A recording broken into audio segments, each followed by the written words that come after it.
Hello, and welcome back to another episode of the Whiskey Bros podcast. As always, your host, Levi, TJ, and Chad. What up, my Going on? boys? How's it going, fellas? Doing good. What about How y'all doing Here's amidst my all this beer. coronavirus madness that's going on? coronavirus? Yeah. We're doing pretty good. I'm still essential personnel, so I'm not getting to enjoy the quarantine like I would like. I am too, technically, but I'm kind of glad though. Honestly, I'm kind of glad that I'm not like just in the house. Well, I'm glad to not be out of a job, but I really would enjoy being quarantined. Fair enough. Like I really would enjoy that. Didn't Just you- chillaxing a little. Didn't you say that you had a concern about like rationing out birth control, or that'd be like one of the Well, things see, you'd I have to got have? yeah, I'm gonna have to get out and do that. I mean, if I'm gonna be quarantined like at home with my wife, I mean, Yeah. you know, the birth control runs out. Somebody's gonna have to make a run. Do y'all think there'll legit be a baby boom? Oh, I think so. Yeah. I mean, why not? The whole It's- world is like being advised to stay in the house. But I mean, it's not like those people aren't having sex. I don't think so. I mean, those people are having sex anyways. I mean, if there's a baby boom, they're all accidental. No, but It's probably like- the kids are home though now, so that's definitely a negative Yeah, that's true. Yeah, and impact. right, But because nobody that has kids that's stuck in the house with their kids for a week is like, you know what, we could use a few more of these. yeah, true. No. But the people who don't have kids though, Oh yeah, there's definitely probably a little. they're doing bit. it, doing a But little bit more to pass the time. I'll tell you, I'm definitely not opposed to having sex while the kids are there. Like when I'm in a relationship, you know, lock that door and get the kids on a video game system and sneak off. Dude, no problem. Well, I'm not opposed to. I mean, I wouldn't be I mean, opposed to it at any time. But Yeah, I mean, yeah, I mean, maybe when you first start off, mean, you're a other- little bit more cautious, but as it gets on, it's just like, well, this needs to happen. This other needs than to them happen. literally being in the room, I mean, that would be the only. Yeah. Hey, and when they're young, they're like when they're babies, there's you definitely do it. And it gets weird when they start like being just where they're ready to go to the baby bed. They're still in your room. You're like, oh, Got I'm ready some to drink some. Heaven's Door. This is Bob Dylan's whiskey. So I've been looking forward to trying Bob this. Dylan's whiskey. The bottle is beautiful. It is a beautiful bottle. Yeah, it's kind of steampunk. So it's a Tennessee kinda looking. bourbon, which is cool. Right. And Levi, you were saying that there's actually several more of these Heaven Doors. Yeah, there's a I'm gonna go ahead and pour 'em. Kentucky please. straight bourbon version, a barrel proof, and then there was There's a Kentucky version. like a double oaked. Yeah, but I don't know if it's because they let the barrels age in Kentucky or what it is. But there was some Kentucky thing on the front of it because at first I was like, was it Kentucky or is it Tennessee? Because both balls are side by side with each other. That's so, interesting. We We threw but that's Bob kinda Dylan's like- first vinyl record back in the background there. Take a look at that, Levi. Did you Oh, see yeah. that? How Yeah. young he looks. he's very young. I don't know what he looks like now, but I'm assuming they looks a lot older. Well, here he's on this tag, isn't he? Oh yeah, he is. That's There true. he is Oh, in This Bob Dylan definitely gets points for his bottle shape because I didn't like drip. No, I did. Never mind. He dripped it all over the place. I know. Oh, no. All these whiskeys are like that. Like they're so hard to pour without spilling just like a little bit. Yeah. Like it's always going to run down the side of the bottle or something. Yeah, Or maybe I just suck at it. No, there's some craftsmanship that needs to go into that for sure. But no, I was gonna say they're Michter's bourbon. They have Who? the Michter's. It's Michters. I've It's never heard of this. You said out of it beer. Louisville, Kentucky. They have a Kentucky whiskey, and so because it's distilled or aged in used barrels rather than new charred oak barrels. Oh, really? So because it's used in interesting, used yeah. barrels, it's a whiskey instead of a bourbon. Okay. That So- smells good. I It don't smells think real I've good. I don't think It I've smells ever real good. had a Tennessee bourbon. No, not one that was labeled that way. Yeah. Didn't we have? Wasn't Guidance technically a Tennessee bourbon? Yeah, technically it was. Oh, okay. yeah. Well, if this is anything like Because that, it Uh, follows all the stipulations of a bourbon just in the state of Tennessee. The main guy. I don't know how much involvement he is. He's at least the biggest financial backer, and he's the face of the Guidance whiskey. He liked our one of our Instagram posts this week, which is interesting. Oh, really? Oh, Nice. Yeah, yeah. Nice. Thought that was interesting. well, we've so- talked very good about his whiskey. So Yeah, so Yeah, I've for talked sure. shitty about his label, but Yeah. it's all right. I kind of shit on that. but He's, the whiskey he's an itself old is man. very good. I'm surprised he's even on Instagram, honestly. All So right, cheers. here we go.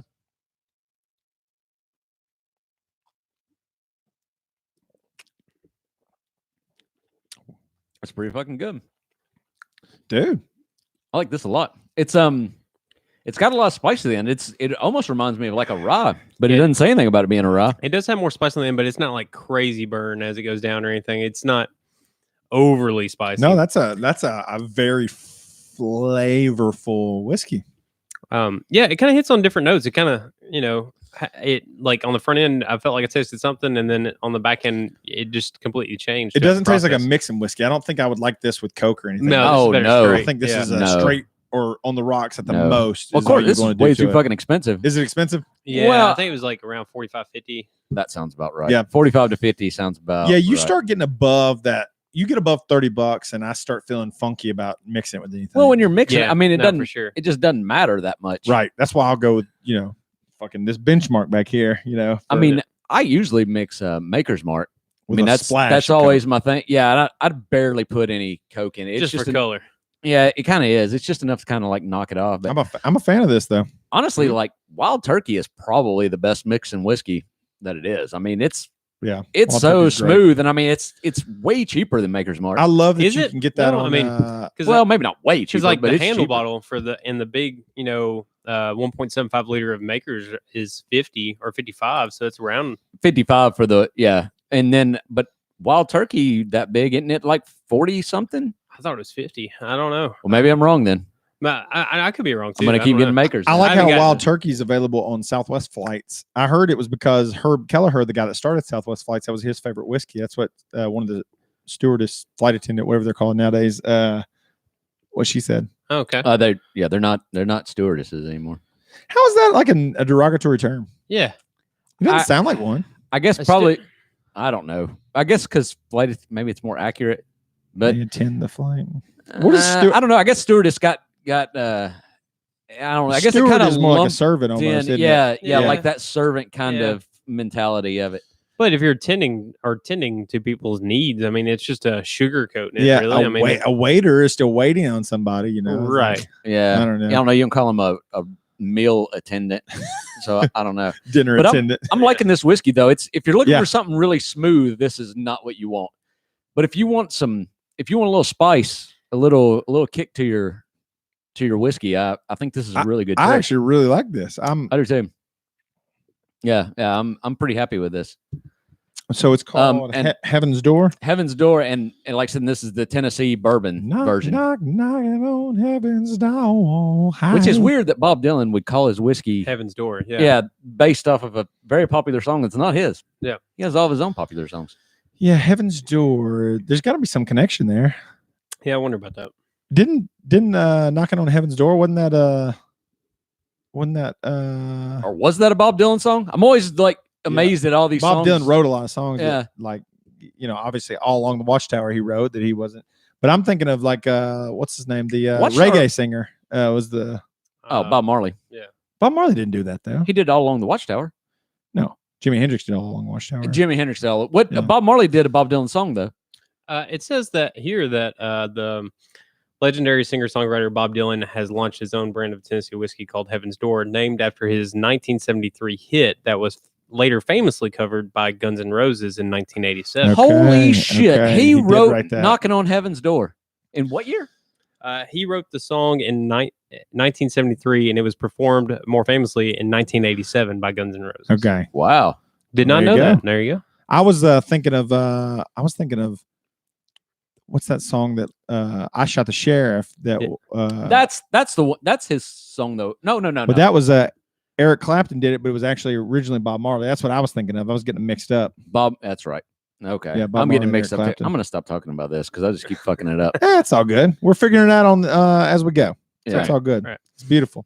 Did y'all see Jon Jones got arrested this week? Yeah, did. you sent that to us. Yeah. Dude, Gosh dang, how I fucking watched stupid can you be? I watched the footage of it too. So they responded to a discharged firearm, is what the police responded. Yeah, apparently to. he was just shooting a gun out of his car. But I watched the body cam footage, and they basically put him through a regular like DUI check, like a sobriety test. They had him walk in a straight line, and like when he realizes he's not doing good, at one point he goes like I have a bad. Like I don't have great short-term memory. I forgot how many steps. So let me start over. And then at one point he's counting back from 47 backwards.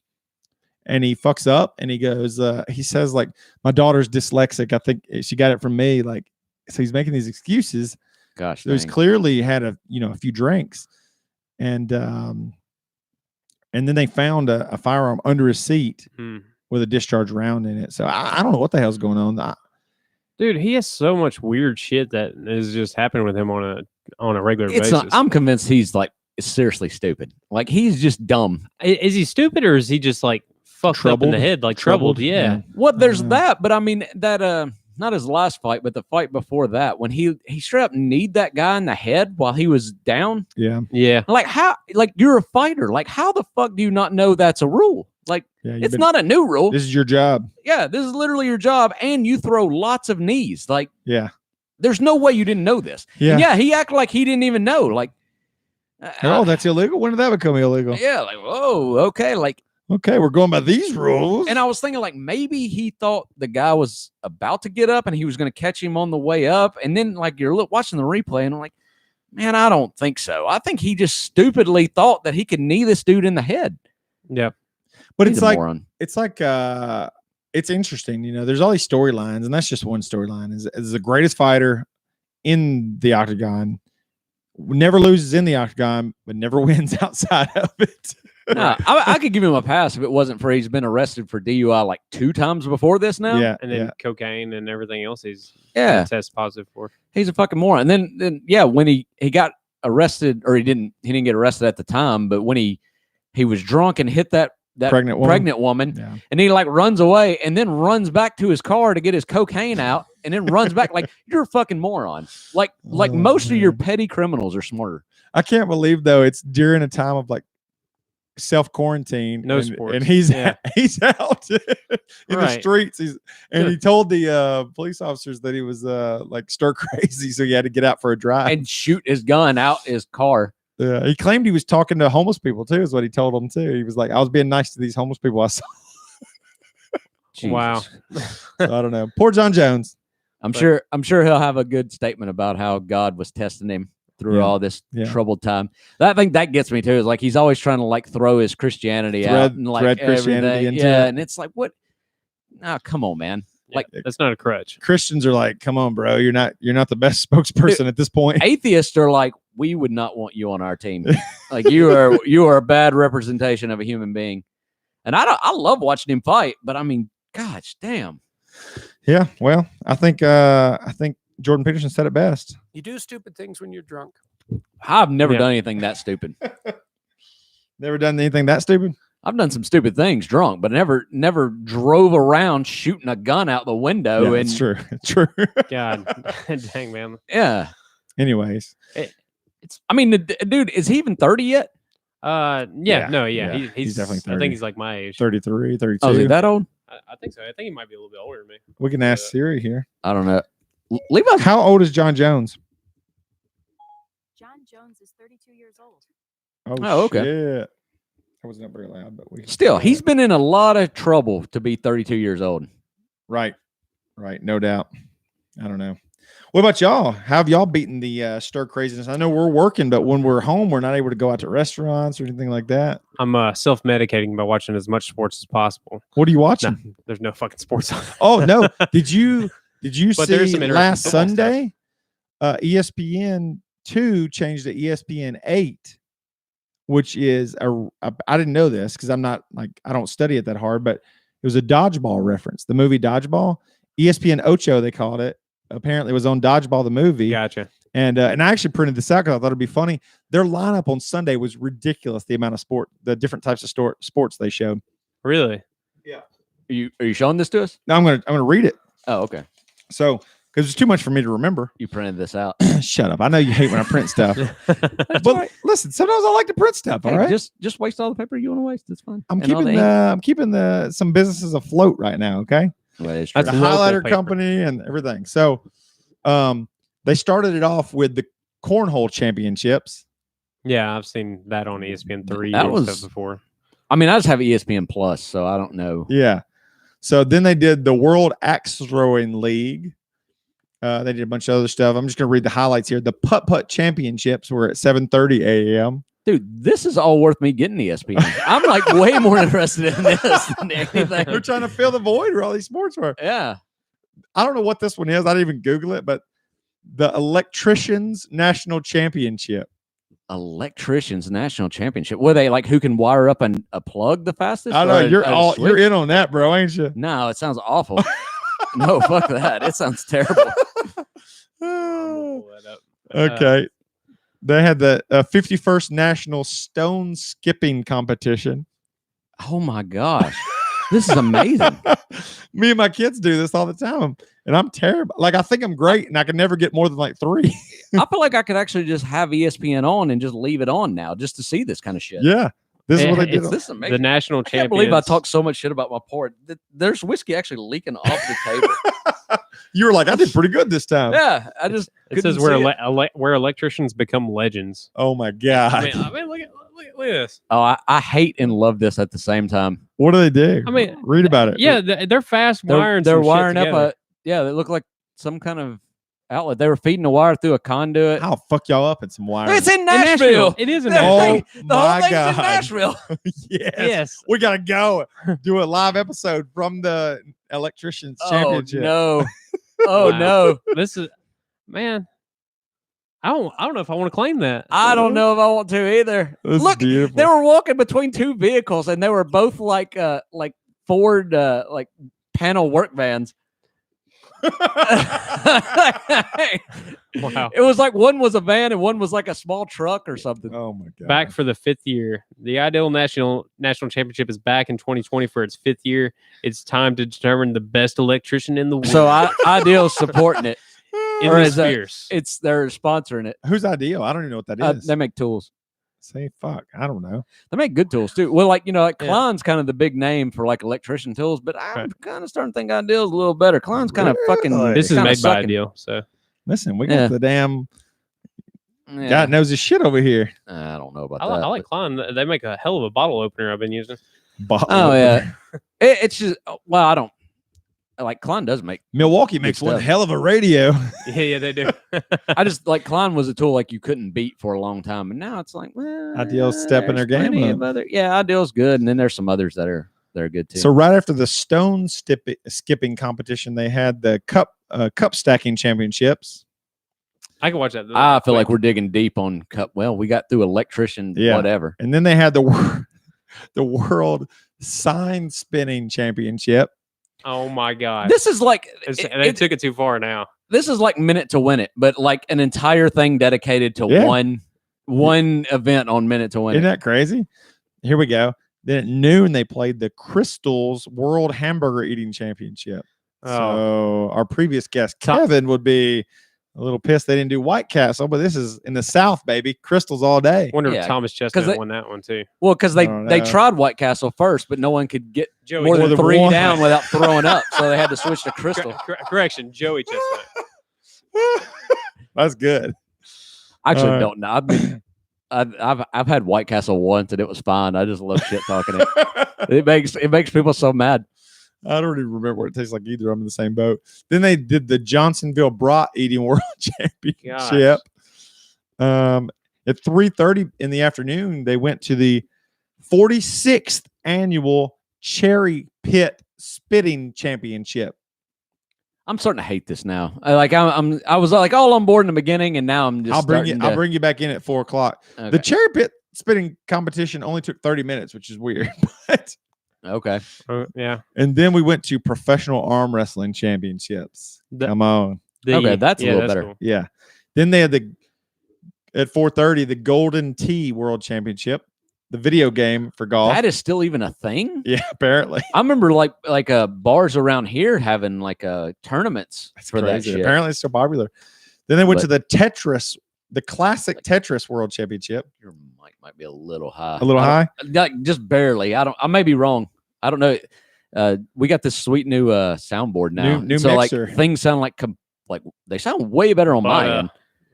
Through my headphones. Yeah, we might have technical difficulties because we're learning the new mixing boards. I hope so. It just sounded like your voice was way louder than anyone else's. I'm also really excited. So yeah, partially. Okay. And then the last one I'll read at 6:30 in the evening, they had America's Dodgeball Continental Cup, USA versus Canada. I do want to watch it. Oh, USA versus Canada? Oh, well, fuck those Mounties up. Those goddamn. Oh, now I'm back in now. Is they doing this tomorrow? Is this on Saturday? It was last Sunday. I don't know about if it's going to do it again, but it was this past Sunday. That was the lineup. So I wonder what they're going to do on ESPN Plus because I've got that. Oh shit! I don't know. Probably just a got bunch of replays of MMA and stuff. When they packaged it all in with Disney Plus and Hulu, I was like, yeah, and I can watch all the fights. Well, like I texted y'all last weekend, they had all that like greatest UFC fights, from noon till way on into the night. That was crazy. They had you showed it was like both the Conor Nate fights, which are both. I know, and I forgot about it. I missed both of those, and it pissed me off. Those are such good fights. Yeah. I remember watching that second fight, Levi, at your house, and I was thinking while I was watching, I was like, God damn, this is one of the best fights I've ever seen. It was so brilliant. A lot of those, I was pissed they ended it with the Khabib and Conor fight, and I'm like, that was fucking so one-sided. But watching it on the second time, it was not near as one-sided as I remember it being. Okay. No, I mean Khabib was definitely winning every round. I mean, we were right in that, but in the stand-up fight, other than that one punch, right? Yeah. He was still winning. Khabib got that one punch. It was really surprising. But I guess in my memory, I'm all remembering just the times where Khabib just fucked him up, and he didn't just fuck him up. I guess I was so surprised at how Conor was losing that I'm just remembering it that way. Right.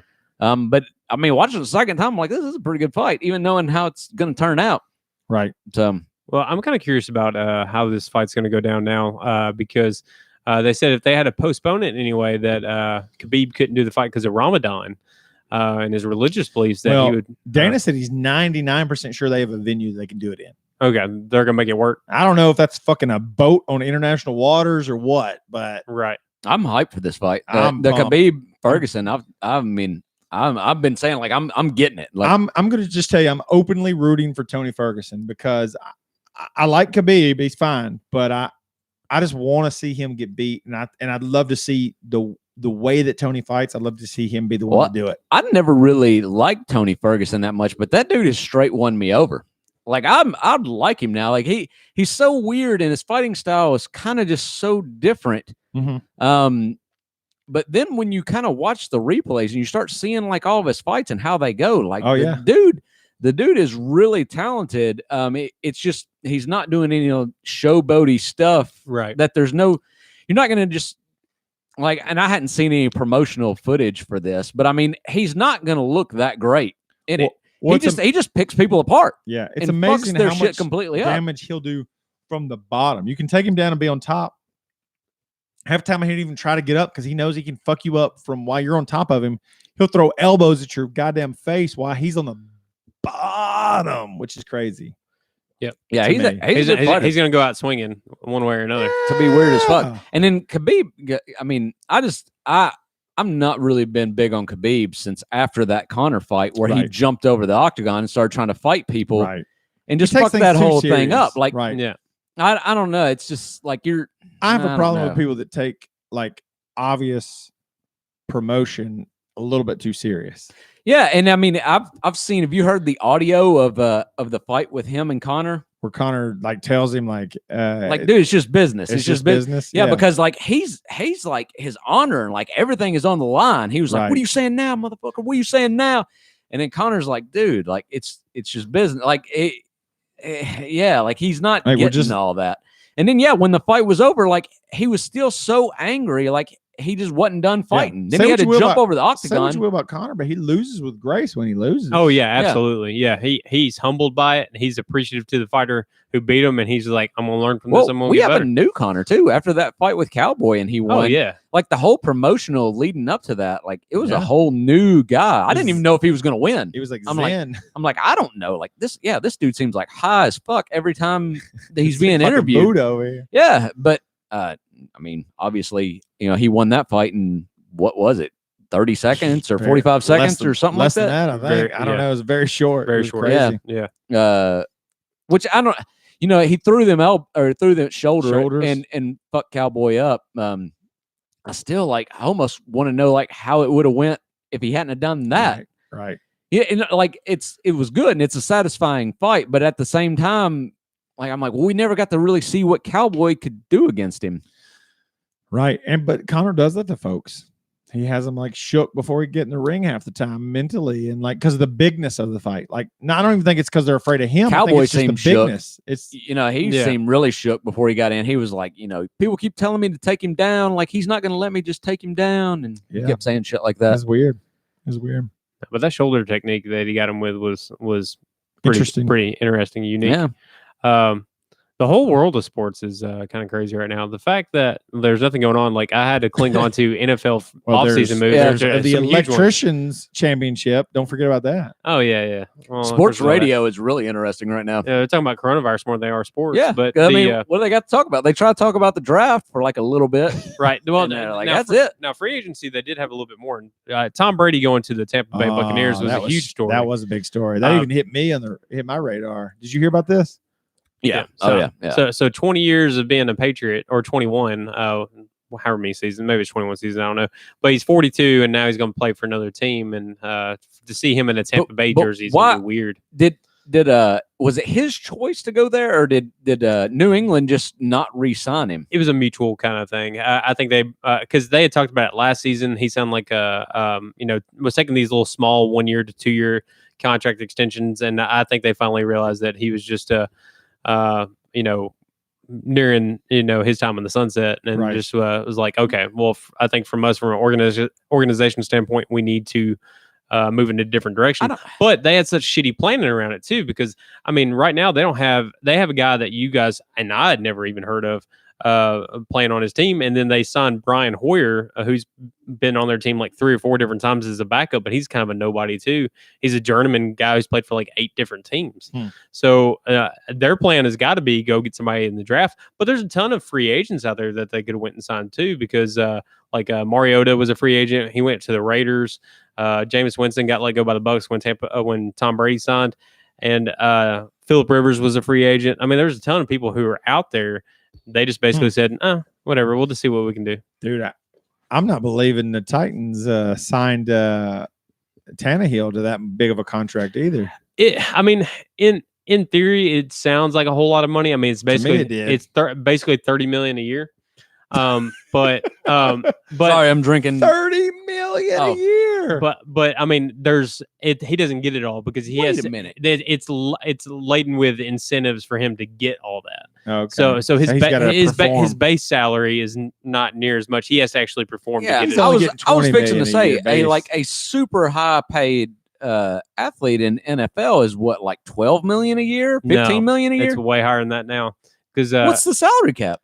The salary cap keeps going up and up, and it's going up even more salary after this year. Per team though, so it's per team, right? But I'm saying if he's if your salary cap is $50 million and you're paying a dude $15 million, that's a big percentage of your cap. Typically, what they do is they backload a contract, pay you like maybe $10 million 1 year, 20 the next, 30, and then 40 or whatever on the back year, and then if it's 2 years in, they start to get shitty. Then they're just like, we're going to renegotiate this contract, or we're going to cut you loose.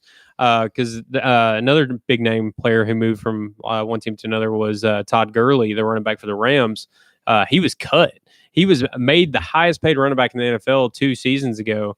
And the Rams were eating so much money with him, and he wasn't even producing, that they decided to eat $20 million in dead cap space to let him go. And then he just signed with the Atlanta Falcons. I wish I could get fired and they give me $20 million to leave with. Oh yeah. Right. Thank you. Well, I mean, I'll shake your hand and kiss you on the mouth if you give $20 million to not work. Well, I mean, that's kind of what Conor did with the Mayweather fight, if we're being honest. I mean, he did all right the first couple rounds. He fought that fight. He was just in over his head. I don't think that's quite comparable. No, but I mean, he had nothing to lose by taking that fight. I mean, sure. It was career-wise, he had nothing to lose. And Mayweather had nothing to gain from that fight. So it was just, it was more of a publicity stunt, honestly. I mean, right. But if someone would give me $20 million to self-quarantine. Oh, yeah, absolutely. I take that all day long. Yeah, for sure. Too much. Just saying. Sorry, I need to be working the board, because now I'm listening. I'm hearing all this trade stuff. Seats, man. I know, because you got a better ear for this shit, anyways. I know, but no, it's kind of crazy. I mean, it's kind of like when Peyton left the Colts and went and played for the Broncos or whatever. It's just completely changing the landscape of everything. Yeah, but Yeah, it's pretty interesting. That's crazy. I'll tell you another thing. This quarantine, Pornhub made their premium free. I've heard about this. I had to check it out because I've always been curious. What are you getting if you're? Well, that's paying what I for was premium? curious about, because I was like, why would you possibly pay for Pornhub when there's so much content for free? Like, I think that it would not be if you stop making porn right now, it would not be possible for one person to watch all the free porn. Wouldn't be possible. So, and I don't want it to be that kind of a show, but I do think it's fair to mention that I was curious enough. Wait, what kind of show? A porn talking show? Well, I don't know, to be just like a filth laden type of show here. Whoa! Even though 90% of what I talk about sticking stuff up my butt, I guess because you had a whole soundbite last thing of us talking about sticking vegetables up our asses. That is very true. So I mean, listen. I've always been curious. What does premium get you? And so I took this opportunity, which is weird because you have to like sign up still, even though it's free. You still have to like put your email in. So it's like a free trial, they're gonna hook you on the cost kind of deal, like HBO. No, like you don't have to put in any credit card information now or anything. They're just trying to promote people. It's a brilliant idea for them because they can say we're promoting people staying at home and they can look like they're doing good, but really they're giving people an opportunity to experience what it's like. And a good number will probably say, you know what? Why not? I'll just subscribe to this. In all honesty, Pornhub does do a lot of like good stuff. You see like them like donating money to this and this cause and stuff. Really? I mean, yeah. I mean, they make a shit ton of money. They're a charitable organization. Yeah. That seems so hard. But so what I discovered, I've watched about 3 videos now since I checked this out. For science, of course. For purely research purposes for the podcast. Yeah. I didn't enjoy much of it. Was this 3 consecutive videos or was this like 3 different nights? It might 2 videos one night. It's a no might comment. have been two different nights, I'd say. Okay. So yeah, 2 different nights. 3 videos, 2 nights. I'll just say that it is premium is perfect description because it is better, not just quality, but I feel like the people fucking know their own premium. It's like if somebody were to tell us, wait, like, so tonight your podcast is going to be on NBC primetime, we would kind of show up a little different. We'd be like, oh shit, we got to really show up for this night. So when you're talking about you get premium, there's an entirely new library you're picking from there? Yeah. So you might go say you were going to go to like Vixen or something, like a famous page like that. I don't know what that is. Okay, fair enough. There's like a different set of content for your free versus your premium. Okay. And I'll just say the only way I can describe it, and I thought about this a little bit. Imagine if you were a person that was always watching for streaming services Crackle. Yeah, I remember Crackle. I don't know if I've ever watched anything on it since it like first come out. Well, the most famous thing I ever seen that came out of Crackle was comedians in cars drinking coffee was on Crackle exclusively for a while. That's right. For a while. I didn't know that.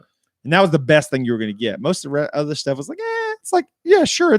Wasn't Joe Dirt 2 exclusively to Crackle? Probably. I think it was. Probably. Yeah. It was like, yeah, there's movies and there's shows on here, but whatever. It gets the job done if you got a free hour. But then imagine if that is all you'd watch and somebody then gave you their Netflix password and you could watch that. You'd be, oh shit, this is clearly just better quality all the way around. It's just hard for me to imagine. Like I've seen porn and it's like, how it's like this, but better. I feel like they film it. They film a woman giving a blowjob and they're like, you know what? She really gave it her all. That's a premium blowjob. They're like, if they mail that performance in, that's a free regular Pornhub. What guy you think like this? Actually, it's probably a chick that's like has this job of like deciding which one it goes to. Like that is premium grade BJ right there. Yeah, right. Yeah, like that's yeah. So that's what I'll say. So no, I don't. Without going any further into it, I'll just say, yeah, check it out. He's just saying if you got some time on your hand, which you should if you're quarantining, stay at home. You should watch Pornhub. Yeah, premium. Well, I changed topics on that too much. I was looking past Chad's shoulder there. Kenny Rogers is no longer with us, fellas. I know. That's sad. I'm not going to say Kenny Rogers. I was a huge fan, but I respected Kenny Rogers. I'm the same way. Like Yeah, I mean, he's a I like a respectful couple of person. his songs. I love the one he did with Dolly, Islands in the Stream. That was a great song. Yeah, I have 0 of his songs saved on my Spotify. Right. Yeah. Right. Yeah. But I like Kenny Rogers. And remember when his chicken restaurant was around? Yeah, it was pretty good. The only thing I think of him is knowing the Fold'em song, and that's The Gambler. Yeah, the Gambler. Which is that album right there. You got to know. And I think of The Office first thing when they're on that bus going to Florida, and they're going to the beach for their trial to find out who the new manager in The Office is going to be, and they're singing that song going on the road. On my rewatches of The Office, I quit whenever Michael Scott leaves. Yeah. Season 7 is hard to watch. I actually know I watched the 3 or whatever with Will Ferrell on it. Yeah, because that was pretty funny, and then I quit. Yeah, it got pretty terrible. Yeah, it's just it wasn't bad. It just wasn't the same. It wasn't as good. That chicken though was good. Kenny Rogers Roasters. Yeah, they had one right there in I didn't even know he had a restaurant. Yeah, we used to get a big to go thing of it. Like the Cornish hen, like full size. Yeah, well, it's not Cornish. Cornish are smaller. Like a full size rotisserie chicken. So that was what you could get there, but it was before they were available at all these grocery stores and stuff. And it was like fucking damn good. It was damn good stuff. So, and it was on an episode of Seinfeld too, where the Kenny Rogers Roaster sign was keeping Kramer awake at night because it was so bright. Shine through his window. Remember I forgot about that. We've been since we got Hulu now. Like we got the whole thing with the Disney Plus and Hulu. Well, all the Seinfelds are on Hulu. So I've been showing my wife some. She never watched it when we were younger, and she's catching up. She's been enjoying every one that I've showed her. Funny. Yeah. Well, that's how me and Amanda work. And we went back and we rewatched every episode, and that show is great. And we probably didn't like it growing up. Well, I just didn't know enough about it. Like I was just like, I don't get these references. I don't like this. But as I got older, I appreciated it more. Like I watched it when I was younger, and like in a we probably come out when we were in middle school, didn't it? TJ? And even in high school was when we were watching it. We watched the finale. Watching it most of the season, or most of the series twice now, is Curb Your Enthusiasm. Yeah, I've watched a couple episodes of that. I kind of want to buckle down and start going through that because that's Larry David show, who was one of the producers. I mean, he's what the show's based off of for the most part, right? So. Right. And Curb Your Enthusiasm, like it has a lot of Seinfeld vibes when you're watching it. Like this is kind of the same. I've seen a lot of clips of it, but I'm like you, I haven't watched buckled down and watched the whole series or anything like that. Yeah, there was one that was really funny about where he needs to take a dump in a public place, and he goes in and he goes into the handicap stall, and then all of a sudden, like he's like as he's sitting in there, like somebody comes rolling in a handicap chair. That was on the IT crowd as well. They had a bit like that on I'm disabled. He pulled that little string trying to pull himself up off the toilet seat, and it was an emergency cord. Next thing you know, people come in there, and he's like, oh crap, they're about to come in here because they're trying to grab the keys and unlock the door. So he's laying on the floor, and he's like, I'm disabled. He's like, so how are you disabled? Acid. He said acid scarred his legs. That show was funny. That was one of those underrated British shows like that. So that was a good show. Which that whole episode was it has a pretty big following on like a lot of like your Reddits and things like a lot of the references. Yeah, people would get for only having 3 seasons too. That's a big show for only having 3 seasons. That show is fantastic. I mean, I watched that. I mean, it's a popular phrase, but they definitely coined and made popular the phrase have you tried turning it off and on again for like I mean people still say that shit because of that show. That's good stuff. Speaking of taking shits in public places, man, I've been on the road sales for 6 or 7 years now, man. I know that life, man. You trying to pick that best place to take a shit. Like I'm anti taking a dump in a restaurant too. I don't like to dump in restaurants. No, me neither. I don't think I've ever taken a dump in a restaurant. The only one. I don't think I've ever been hungry and had to shit at the same time. Really? Like I don't think those things have ever happened. I've eaten on the toilet before. I've been eating like a snack, like an apple. Like the batter, wasn't I like licking the brownie like stir or something? Something like that. Details, but that was set up. There was something like that. But I've been eating like an apple. Well, it was set up, but I carried it with me and kept eating the apple. An apple? Why? Oh, hold on. I eat apples all the time. Hold on. That picture though was set up, but I was literally shitting though. There was literally shit in that toilet, and I literally was eating a brownie. But you would talk shit about. Well, so to speak. You had said for years it'd be hilarious if somebody just put a plate of brownies in the bathroom. Is that what I said back then? And didn't give an explanation to it. You thought that was so funny back then. So it is kind of funny. Like it's like here's a snack tray for you while you're taking. That would be hilarious. And then you were dumping. Dude, I was funny as shit back then. Can you imagine that? Like you're having a bunch of people over for a party and you have like an own separate snack tray, like a cheese tray, just in the bathroom. That's great. Yeah. But no, you had said that, and you were dumping, and I think we got the idea to bring you the brownies. And that's twice I've been on the internet with my pants down, sitting on a toilet. I know. The last one was after the bidet thing you put on there, and I'm like, did you hear anything from that? Did anybody comment on it to you in your personal life? My wife shook her head at me. Really, in disappointment? She was, it was like, this is really funny. I just wish it wasn't you. That's not what she said. That was what you implied. Yeah, that was the implication that I got from that. It's the implication. Yeah, no, it's become like a lot. People think bidets are really like it's comedic source. Like people at my work. You want a little more? Yeah, for sure. People at my work are all commenting on it and everything. Like it's funny. I'm really thinking about getting one. I got the bidet, and then there became this like mad dash for toilet paper. So it was like perfect timing. And I'll tell you, I barely used toilet paper in that bathroom. The bidet. Well, I was hating on it like in that video, but then it's like it started marinating on me after that. Oh boy. And I'm like, you know what? I think we should, Comments back here. Are you responding to them? Yeah. Okay. But so then I was thinking about like, man, maybe we should get one. And then I'm trying to I need to start digging into it. Like if I wanted one of them that would like warm you. I know you said you needed a. You don't need one. Warm you. Don't warm the water. You don't need a warm water one. Man, you'll love that cold. So? Try it again. We're done. Just a second shot, man. Trust me. Because I tell you, I hate dumping anywhere else. If I'm within an hour of home, is like when you turn the hot water on, it's still going to be cold for a little bit. I don't know. Like that doesn't help you if you're trying to. That's a good point. I mean, I guess you could turn it on low and let it like not hit you until it warms up, but you're not going to know if it's warm until you take the plunge. That's a good point. I really don't know about that. That's a great point. But what I was thinking is, like the way our master bathroom is set up, you have the toilet, and then right next to it, you got the jacuzzi tub. So I mean, there's power right there next to the toilet inside the wall for that. Well, I hadn't the panels there. I didn't take it off and look at like what it would be, but I could probably get a plug for that, but I don't know.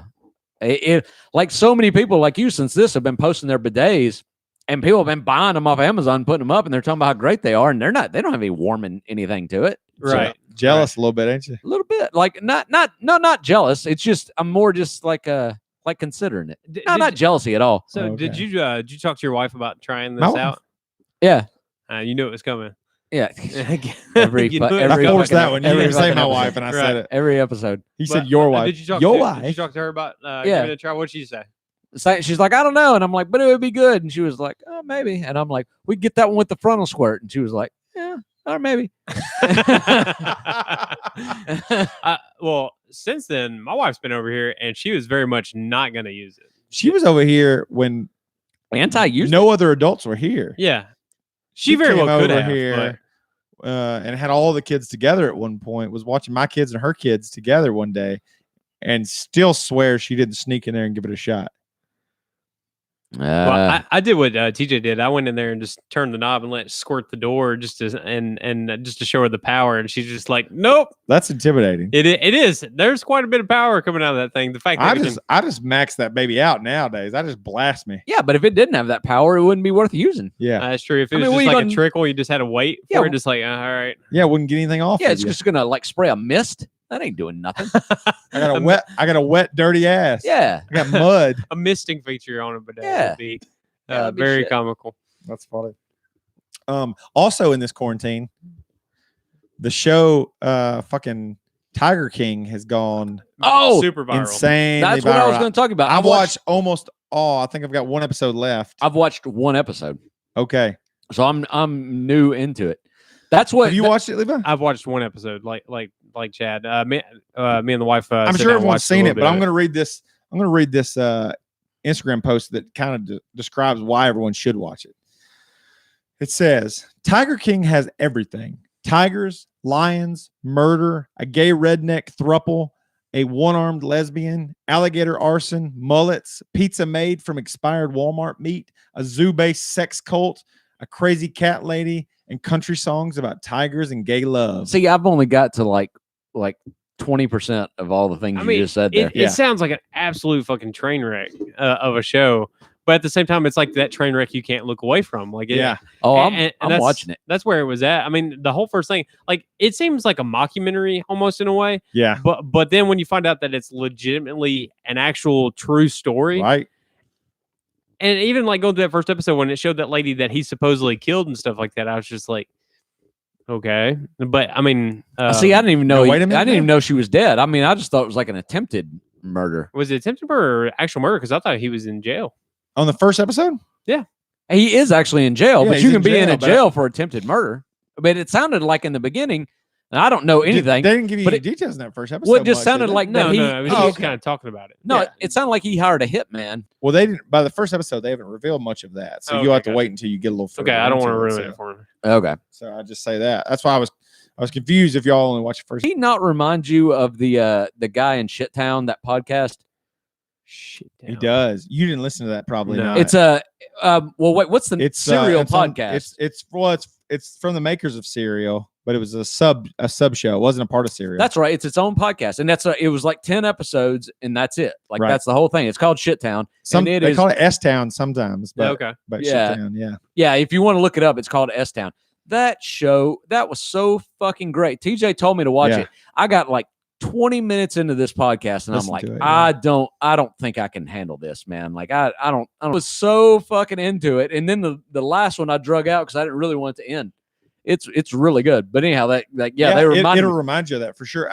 I don't know how much they showed in the first episode because they kind of run together for me. But what I find interesting is that there's more than one tiger, like big cat collector that's also polygamous.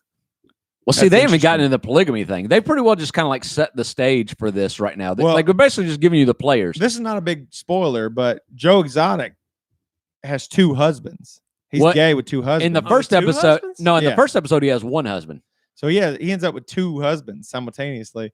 And the other guy that they show in the other state, the ponytailed guy, he has like multiple wives. You see, they haven't got into that yet Really? either. See, So I'm there's not 2 there different tiger big cat collectors that are polygamous. All right. That's crazy. There's crazy to me. there's so much there. I have a hard enough Poly- time keeping one Yeah, polygamy seems like, wife, you know. yeah. Like I'm Maybe like, that was what I fucked up. I didn't have both my wives at the same time. see if that was it.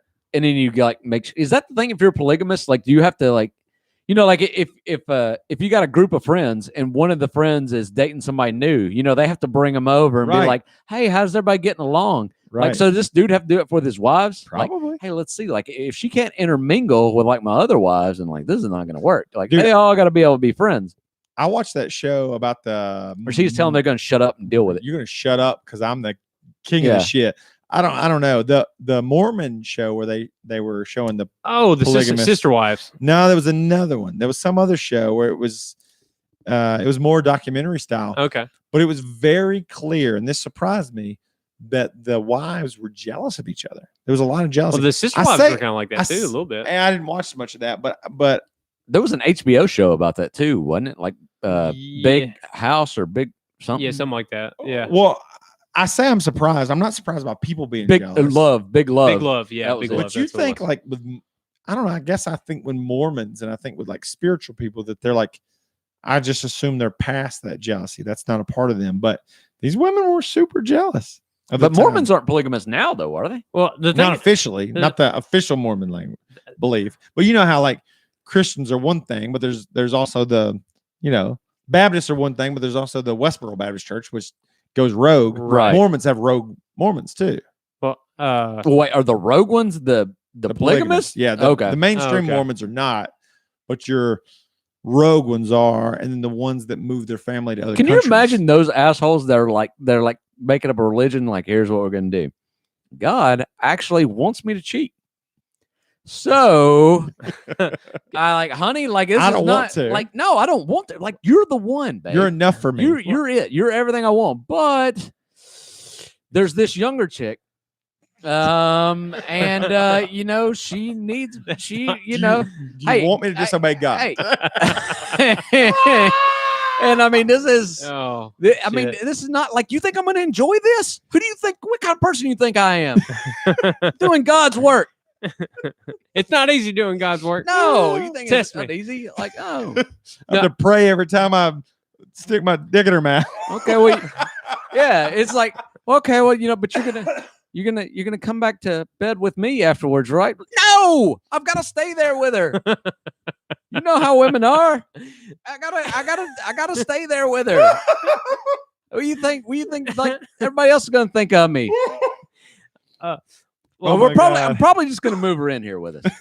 Like, you know, we're probably just gonna have to get another. The show bedroom. I watched, they had like houses that were all next to each other, but it was different houses because they had to like each one was raising kids. Wait, so he's got like a street in a subdivision with all of his wives? That's how he would have 3 or 4, and he would just it's like spend like Mondays are here, Tuesdays are for here, all Wednesdays this? are there. Yeah, that was the thing. If they started an argument with one of the spouses, it's like, well, fuck you, I'm gonna go stay at Linda's house tonight. Yeah, and it's just like, okay.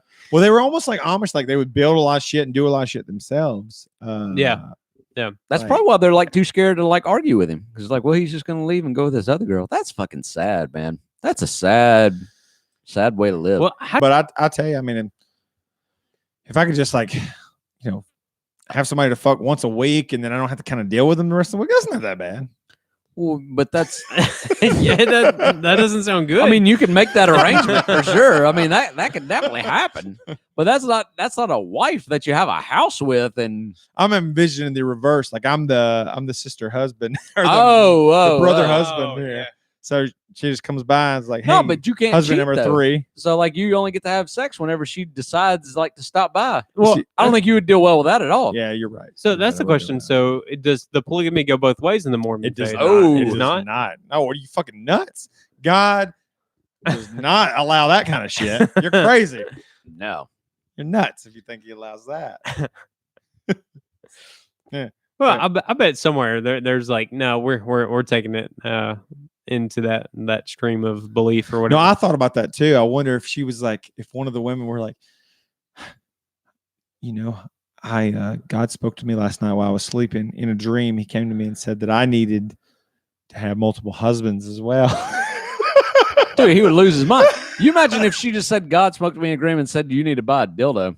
Yeah. He would still lose his mind over that. That's true. Yeah. It's true. It's a fucked up double standard.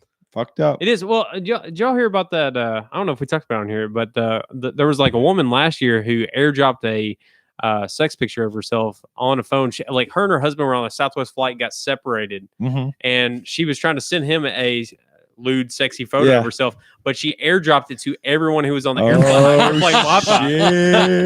and I mean, it blew up, but they try to keep it down as much as possible. But imagine what the outbreak would be if it was a guy sending a dick pic to everybody on the plane. I would hope everybody would be the same. I thought everybody would just laugh it off and move on. No, he'd be on unless it got on a kid's phone. He'd be on a sex offenders list so quick and in a hurry. I guarantee. Well, that was what Tom Segura on his latest stand-up, which is fucking brilliant. But he was talking about a woman that, and I don't want to tell his joke, but I'll just tell you because I definitely want to listen to this. I'll tell some of the premise of that. He was just at some point he highlighted the difference in those two. Because a woman was masturbating in public and she just kind of got told to stop. And he was like, what if that was me? Yeah. Like imagine, which is pretty hilarious. And that probably told too much. I'm sorry, but oh, it's all right. It's funny to me. Well, you remember it was Rogan's one of his stand-ups. He was talking about that undercover cop that went into that high school. Oh yeah. Did you know there was a like a 21 Jump Street situation. Yeah, well, let me explain the thing before I tell you like what happened. But basically, there was an undercover cop, like 21 Jump Street, that went in and caught this kid just giving her weed. Is basically what it come down to. Like this dude thought this cop was a high school girl and thought that it was his girlfriend or about to be, and he gives her weed and she arrests him. That sucks. Wow. For this shit. But anyhow, there was the This American Life podcast. They interviewed that woman, that cop, and that kid, the guy that got arrested for all this. And so, like, if you want to hear this, like the real story out of it, I should find it. It's one of the older ones on there, and I wish I could remember like what it was titled. But anyhow, like the cop was like just trying to be like, oh, you know, I never promised anything, and the guy was like, like he was saying that like he was trying to give her the weed, and she was insisting to pay for it.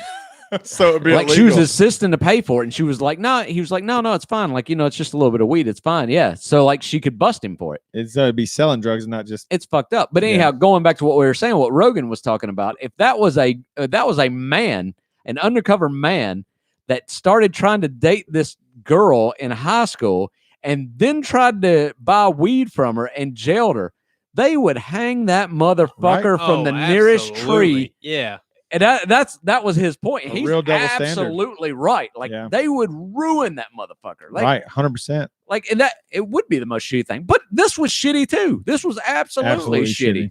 Like both terrible. things are shitty. You're kind of appealing more to his dick, and so we kind of don't put those things equal, right? Right. We don't put them on equal footing. Yeah. Well, I mean, there's a double standard across the board. Late, and you're kind of, you know, laying pipe all the way throughout school. You're getting high fives like, man, he's the man. Right. Versus if you're a girl, you're an absolute slut. Yeah. If you go just a little bit too early or gets out a little too soon, they might start. That's when we were in high school, though. Don't you think that's kind of starting to change? I hope so. I don't know. I hope so. Because I remember very specifically not being liking a girl, but her reputation kept me from like pursuing. Yeah, and I agree. Like I remember girls I went to high school with that were like that had that reputation. Right. And I remember I really enjoyed hanging out with them. Right. Not because they were a hoe, but because like people that would do that were just outgoing and fun people. Right. Like there were people that didn't give a fuck what anybody thought about them. Yeah, they're out of the shell a little bit. And that's always like been the kind of people I want to hang around with. I never done well with somebody that like had an image that they had to uphold. And so and it's and that makes me feel shitty thinking back on it. But you know, it's all good. We can teach this lesson to our kids and everything. Like, don't judge people by stuff like that. You know. Yep. Yeah, for sure. So that's good. Hey, I gotta pee. Can y'all talk about video games? But I have a. Oh, I was about to talk about something. We can talk about video games. I would go ahead. What do you got? Well, it needs to be for everybody. So I'm curious about it. Yeah. Oh, well, I'm gonna tease it. Can you tease it? I had to get a physical done. Oh, shit. I like this story already. Yeah, I'm holding my pee. I want to hear this. No, it's too long. Okay, I'll go pee. Go pee and enjoy it. I don't even know if we have any like video game stuff to talk about. Like, there's not that much going on right now, right? Video game past week. Oh, Breath of the Wild, which we're like 3 years too late to beat the latest Zelda game. Well, because we're grown ass men, and it took us a while before we decided to buy a Nintendo Switch, which we bought for our accomplish anything. Right, just exploring the land. I was talking to, and my brother is playing this game and is on his way to beating it as well. Breath of the Wild. Yeah, Breath of the Wild. Steven, our former guest. Yeah, former guest. So he's going through. I would say he's about halfway through the game, maybe a little bit more. He's doing more side quests and building up all his skills and all that kind of good stuff, and looting and all that kind of good stuff. But I do have a question for you. So now that you've beat this game, and granted, now you could go back and you could play and do 100% the game, or look at hidden content and all that kind of good stuff. But how would you rate this game, just on a scale of 1 to 10? Like my rating of it is weird. For anybody that doesn't know, it's a Legend of Zelda game. But sorry, I had a birthday. It takes an extremely different formula to it. Where generally in a Zelda game, you go through different like dungeons or labyrinths, and you get tools that help you beat the next labyrinth, and you go through. In this game, it's basically an open world. So right in the beginning, you get everything you need within the first like couple hours of playing, and then you can go any direction for the rest of the probably 50 or 60 hours it's going to take you to beat the game. Right. And it doesn't point you in any direction at any given point. And it's just 100% free will. And for good reason. It encourages that. So the game is very difficult in the beginning, and then afterwards you get stronger and stronger and stronger, and then the game, it becomes basically too easy. Yeah, you're overpowered later on. So like my rating of the game is like weird. Like I guess I'm always a little disappointed with open world games in general. Just for that reason, like there's always so much filler in open world games. And I think that's always like a little bit disappointing. Like I would almost rather be streamlined and have a good story and a good progression. Right. Then it's like that, it's titled like, well, you're free to go anywhere or do anything. Yeah, you are. But then like how fulfilled are you in this? Right. But it's always this bullshit. Like, well, somebody is like hungry and they need you to go find this specific type of meat. So then you go to the other side of the fucking world to find this for them, to bring it back to them just so they can give you some bullshit. Like I always just kind of like I feel like I'm running errands or doing busy work. But you didn't like I got enough busy work in my normal life. You didn't feel that way about Death Stranding though? Because you're basically an Amazon delivery man. What is this game you're talking about? The Zelda game. Okay. Death Stranding. Let's see. It's different. I think because of the journey, like the journey in itself. Okay, when you say, so you haven't played Death Stranding. Like people say this, like you're basically an Amazon delivery man. That is a funny way to describe the game for sure.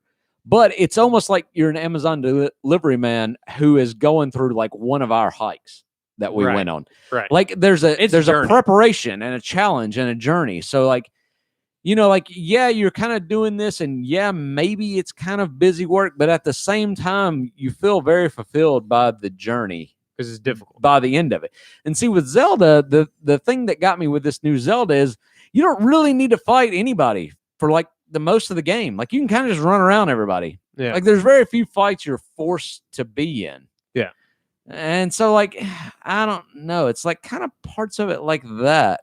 But at the same time, they do a very good job with the world and making it very engaging and fun and make you want to explore. That's good. Which is what Red Dead Redemption is almost like for you, right? Because it's like you have all this stuff at your fingertips. Red Dead Redemption 2. Revolver 2, right? Or Redemption. No, Redemption. Red Dead Revolver. God damn, son, you're going way back in time. Going back consoles now. My bad. Yeah.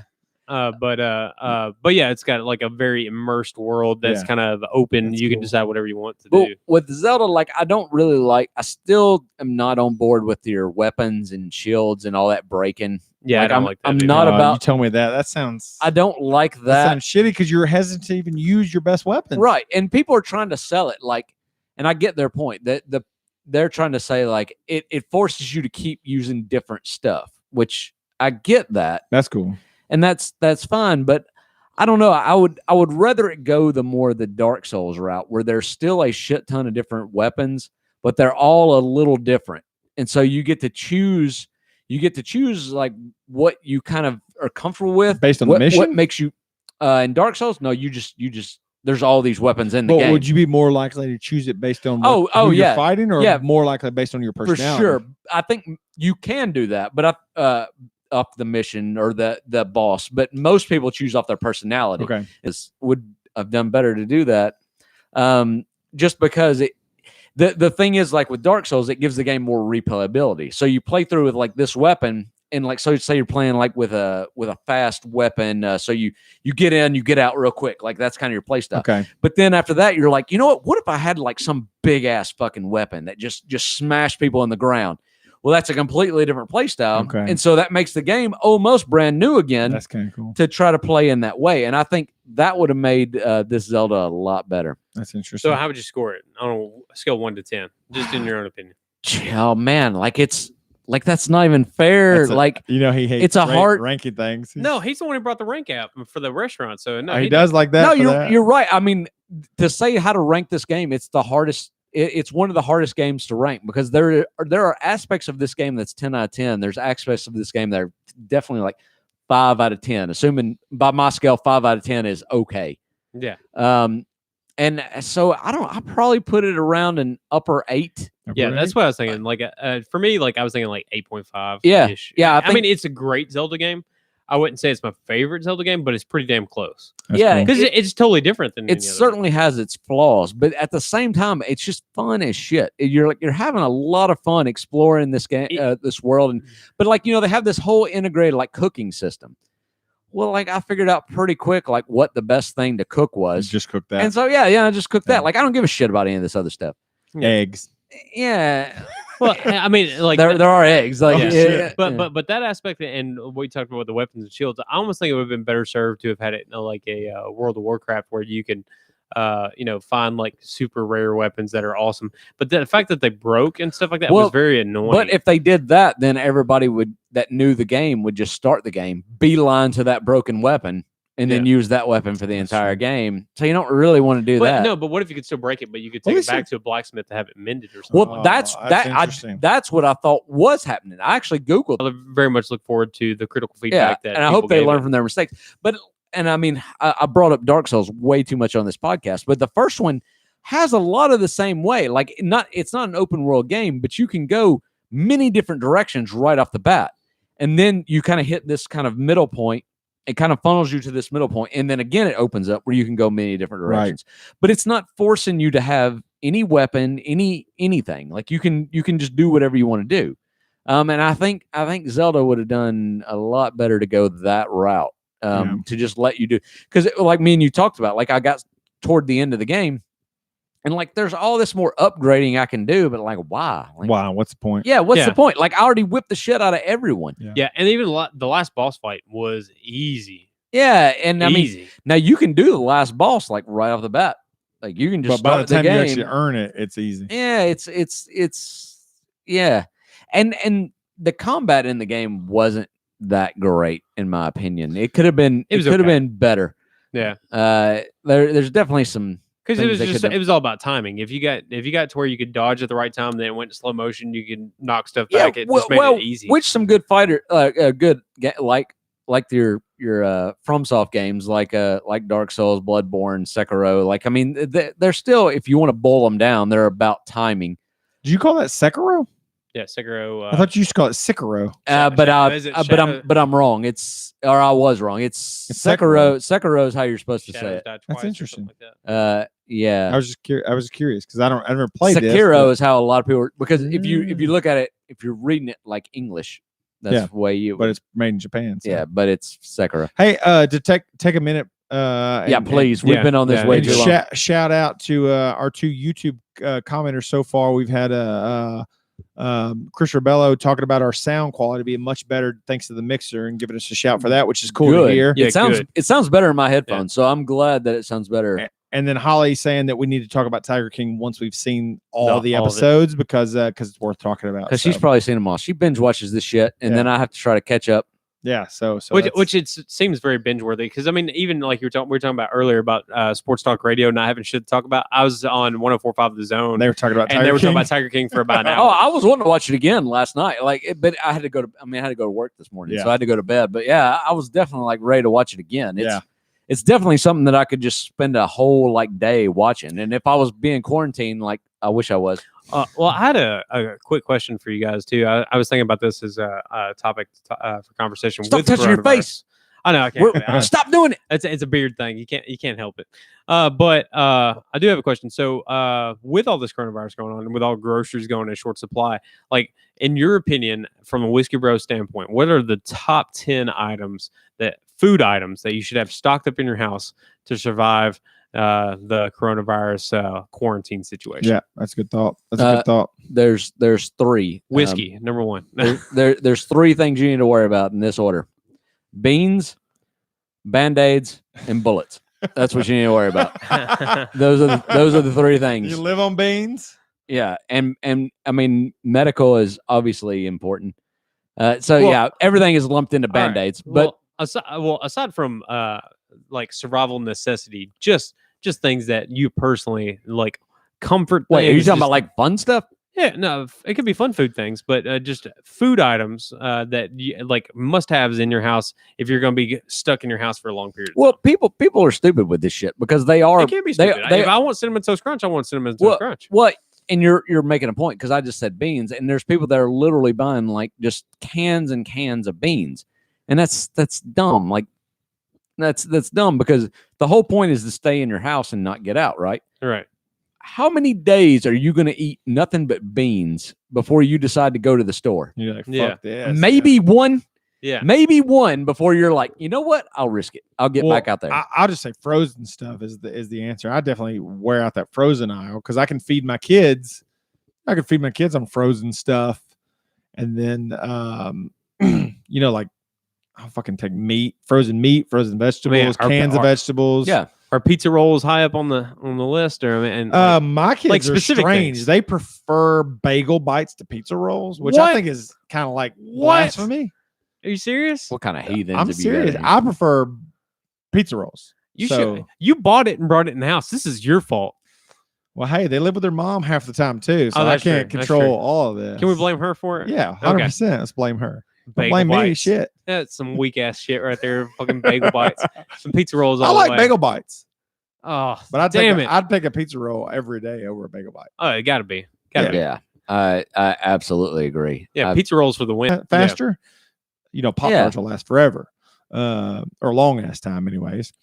And that's fine. I mean, our family has barely went to the store in this entire time. I mean, and what we've been to is just to get the stuff that you can't possibly stock for, like bread, milk, things like that, sandwich meat, some things like that. But if you don't have food in your house to feed your family for at least a week, like you need to do better. I mean, you really do. Like, you should be able to feed your family for at least a week, and that's a bare minimum. That's if you're on a tight going to a store. Yeah, maybe it's not the most ideal meals, but I mean, shit, you can feed them you can feed peanut butter and spaghetti sauce, and you can do a lot of shit, a lot of meals. Right. You can do a lot of stuff. Like, exactly. It's not ideal stuff, but to say what you were just talking about, variety is also important. Right. I mean, if you have nothing but beans, that'll. Oh, yeah. But I mean, there's been stories of people that have literally starved to death while they had food in their bunker because they got so sick of eating the same shit. Really? They've absolutely just damn near starved themselves to death. That's crazy. Like, you can't just do that. But that's why you gotta load up the spice rack. Well, and I mean, people keep asking me, and we didn't talk about this, like what we're doing during all this. Like, how have you got to the store? Have you got to this? Like, first off, we already have enough food and shit in our house to last us anyways. But I mean, I was seeing the writing on the wall on this before it even got back, like earlier this month at the end of February. Yeah, and so me and my wife talked about it, and do not. Do not. I saw your lips. I saw your lips go. But we talked about it and just said, let's just shampoo. We don't need any more shampoo, but just buy more shampoo, buy more soap, buy another thing of toilet paper. We've not had to try to worry about toilet paper during this entire thing because we had plenty. Right. And you just so whatever we have, buy enough to last us for a few more weeks. So most people meal plan and buy for a week anyways. So just buy a few more weeks worth. And that's fair. Don't get ridiculous. Don't buy fucking 97 cans of beans. Jesus Christ. Like, that's stupid. I threw a couple extra things of frozen chicken nuggets and stuff that I know my kids will eat, and frozen French fries. I mean, that's fine. The only problem with that kind of stuff is it takes up a lot of space, and it's basically only one meal. Yeah. That's the only part that sucks about it. But again, though, it's fine. There's no chance in any of this right now that the grocery trucks are just going to stop running. Right.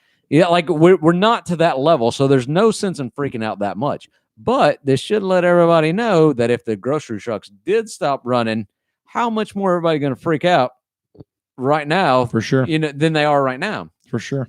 Yeah. Well, I think so far, I'm trying to think the last time I went to the grocery store. I'll say it was last Saturday was the last time I went. And it was just to get like you said, bread, meat, or, anything that I could, that was still there. Yeah, I never could get any bread, but I had to go to the pharmacist. And so I got some bread while I was there.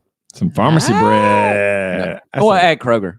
Okay. I went to, but no, I wasn't at Kroger. I was at the packaged stuff was out quick.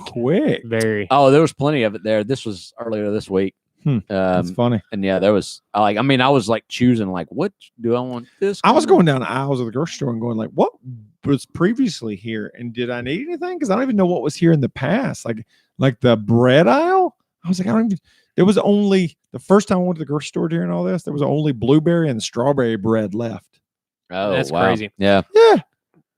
One thing that was there when I went, I was just kind of like laughing my ass off because like the bread was like.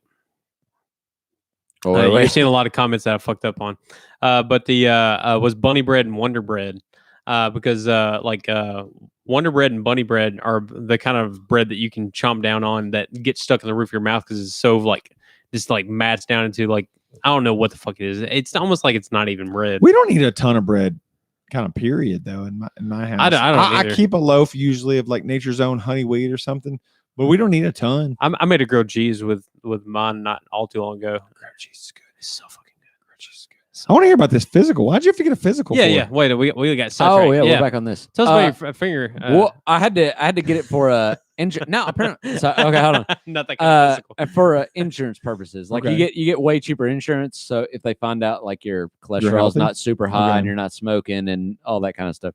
So anyhow, you didn't bother to tell them how often you drink whiskey though, did you? They didn't ask, so I didn't tell them. There you go. Don't ask, don't tell. But anyhow, all my results showed up good. But anyhow, like while I was there, I was asked the I don't know if she was a doctor or just a nurse practitioner. Anyhow, I don't want to give anybody undue credit, but anyhow, I was like, can you while you're running all this, can you check my testosterone level? While I was doing this? And she was like, yeah, we can do that. Why it is. So anyhow, I got all my shit back. Everything was good except that. It was really low. Really? Low T. Low T center. I definitely was low T. And I had a pretty good idea anyways, because you know when you hear the commercials on the radio, like you can check tired, fatigued, yep, all that kind of shit. I'm all, like feeling weak, feeling all that. Like I've been having all that shit for like several months now, except for the ED thing. Like that thing, I mean, I'm good on that. No erection problems. No. I mean, I could probably do with a little erection problems. But, yeah. Like but so what are you gonna do about that? Well, they called me and told me that, and they're like, but if you're not feeling fine, it's like they don't really want to do anything about it. You're like, if you're feeling fine, it's fine. I'm like, I'm not feeling fine. That's why I asked to do the test. I'd like a little. They're like, shot. well, if you want to do that, you have to come in, and I'm like, oh, let's set up an appointment. And they're like, okay, so we do that, and then of course all this corona hit like right after that. So you haven't been in yet? No, I went in. Oh, shit. And it was weird because like the way that they were going, they're basically doing like a drive-through thing. So you pull up and they see you like in your vehicle. That is weird. Yeah, it's a weird thing. And I told them, reach into your car window and say, "Turn your head and cough." Well, I mean, they didn't do a lot of, but I mean, they still like you had your hand out the window and they did the like clip to check your blood pressure and your oxygen level and blah blah blah. So anyhow, I talked to them about it and they prescribed me. They said you've got these different options. You can go. You can go like the injections, or you can do like a cream on you. They said the cream is like more expensive, and then where do you rub this cream? Your elbows and stuff, right? Yeah, they were talking about like your arms, your elbows. Yeah, weird. But they were saying kind of the weird thing about it is it costs more, but then you got to make sure nobody touches you like for a while because they'll get it on them. Okay. So like your kids might get a big like dose of testosterone if they come like hug you after. Girls will get some chest hair. And so I'm like, are you trying to get? No, I didn't do that. I didn't do the cream. Levi's trying to grab some of my testosterone off my elbow. Like, no, I was like, I'll do the injections. That's fine. Cause like, I've never been a problem with like getting shots. And then I got it and I'm like, started thinking like, I have never given my own self a shot. Like this is kind of is it intravenous or is it just like a into a muscle? Yeah. So you don't I've done that before. You actually like have to not hit a vein. Like that's kind of the thing. Like when you put it in you're supposed to draw back on the syringe to make sure no blood gets in it. Because if it does, then you're in a vein and you got to. Have you done it yet? Yeah. And so sucks, doesn't it? And so I did it. We're recording this on a Friday. This was Tuesday. This past Tuesday, I did this.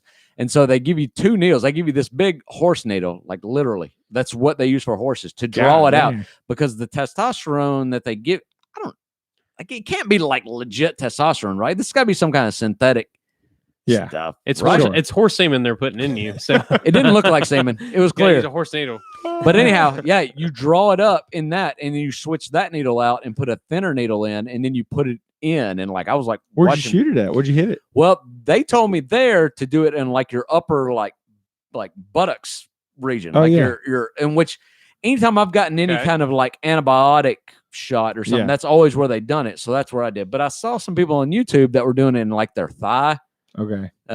So I don't know. I might do it there. I did mine in my stomach, so it's a little bit different. You had a Crohn's disease. Crohn's. I was taking Humira for a little while. I think that's a different kind because I had to give my wife some shots one time and it was the same thing. You had to do it in the stomach, but you had to do the pinch. You had to pinch up the skin. Pinch up the skin and go in that way. See, this is different. You got to get it into the muscle. That's the important thing.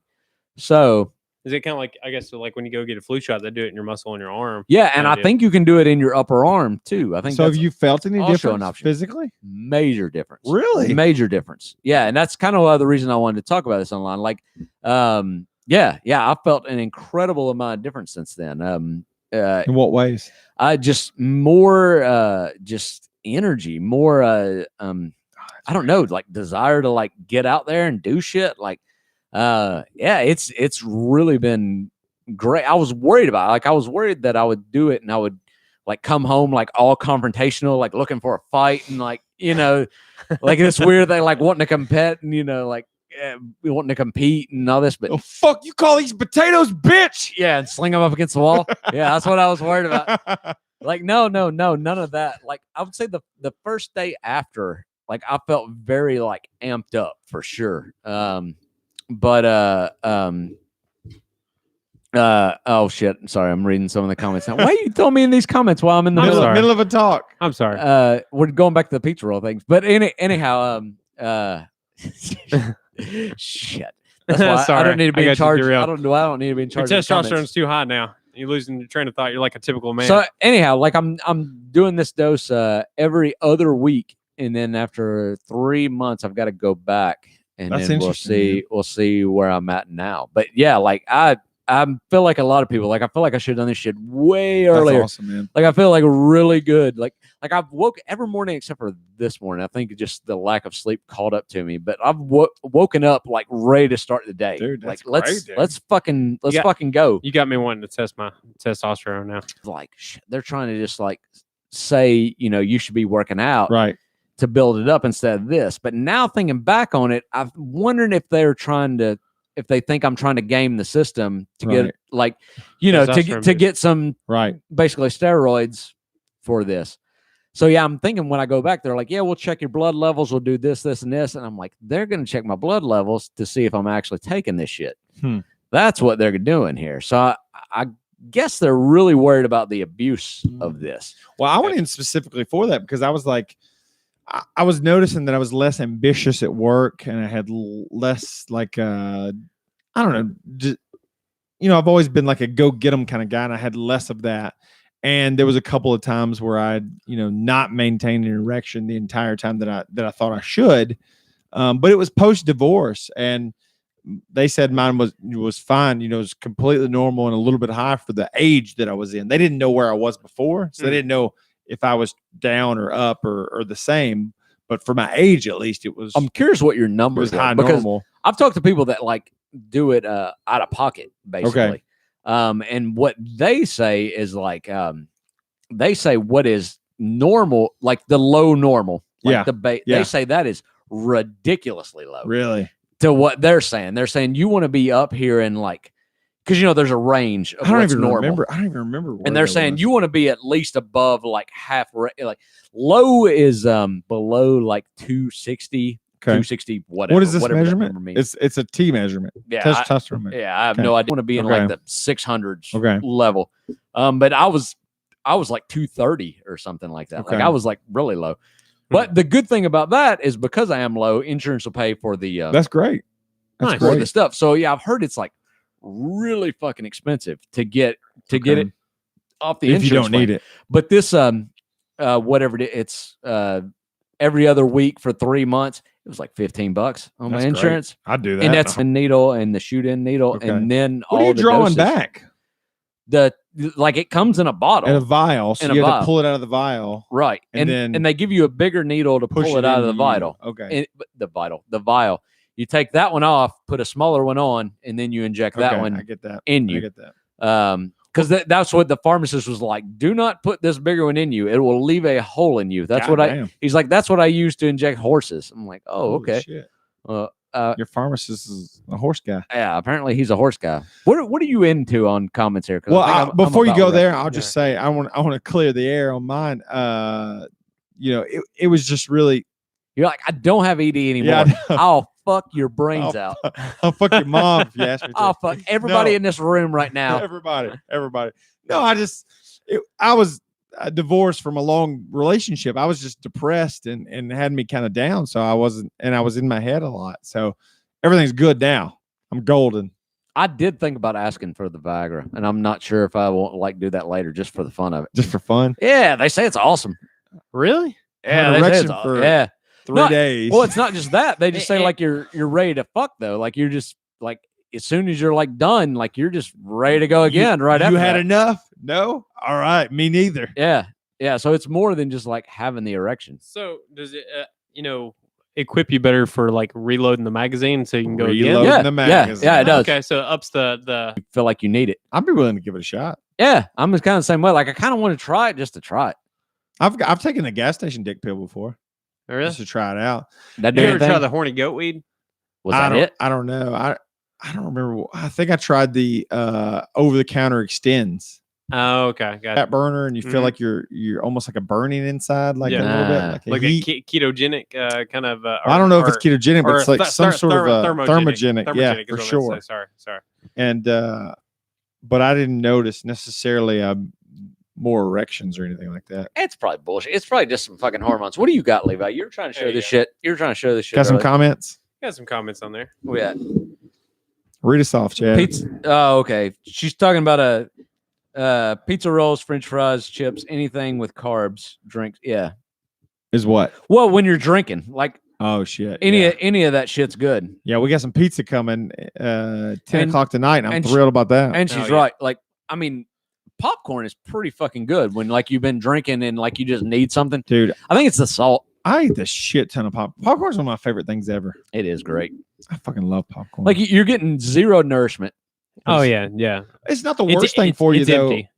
Health wise either. It's not the worst. No, it's not the worst thing. You can do a lot worse than you're filling your stomach up with something that's like giving you basically nothing. No, but it's out quick too though. Yeah, I think. Corn doesn't digest well, but you don't ever hear people talking about popcorn not digesting well. True. You think you'd get a kernel in there somewhere. Yeah, it does digest well. It's just not. Hey, I sent you guys a picture on our group chat of the Panic at the Costco. Yes. So it's this shirt that says Panic at the Costco instead of Panic at the Disco. It's a spoof. I chime in. Yeah. Okay. So kind of the way I discovered this is a friend of mine tagged me in a post from a band. There's an actual band that existed well beyond this coronavirus thing where people were freaking out at Costco called Panic at the Costco. They were a cover band. Their music I haven't heard. They're not like a big enough band to where their music is even available, but they had shirts for sale and everything that were kind of cool. And I just responded to where I was tagged in this post with apparently the Panic at the Costco people are like fucking tense right now because people are selling these shirts that are not them and like getting bad shirts and accusing them of stuff because they responded to my post on Instagram like with crazy mad shit talk, thinking that I was saying that I sold bulk shirts like theirs. And like, it's people like you that are fucking us over. Like, went off the deep end.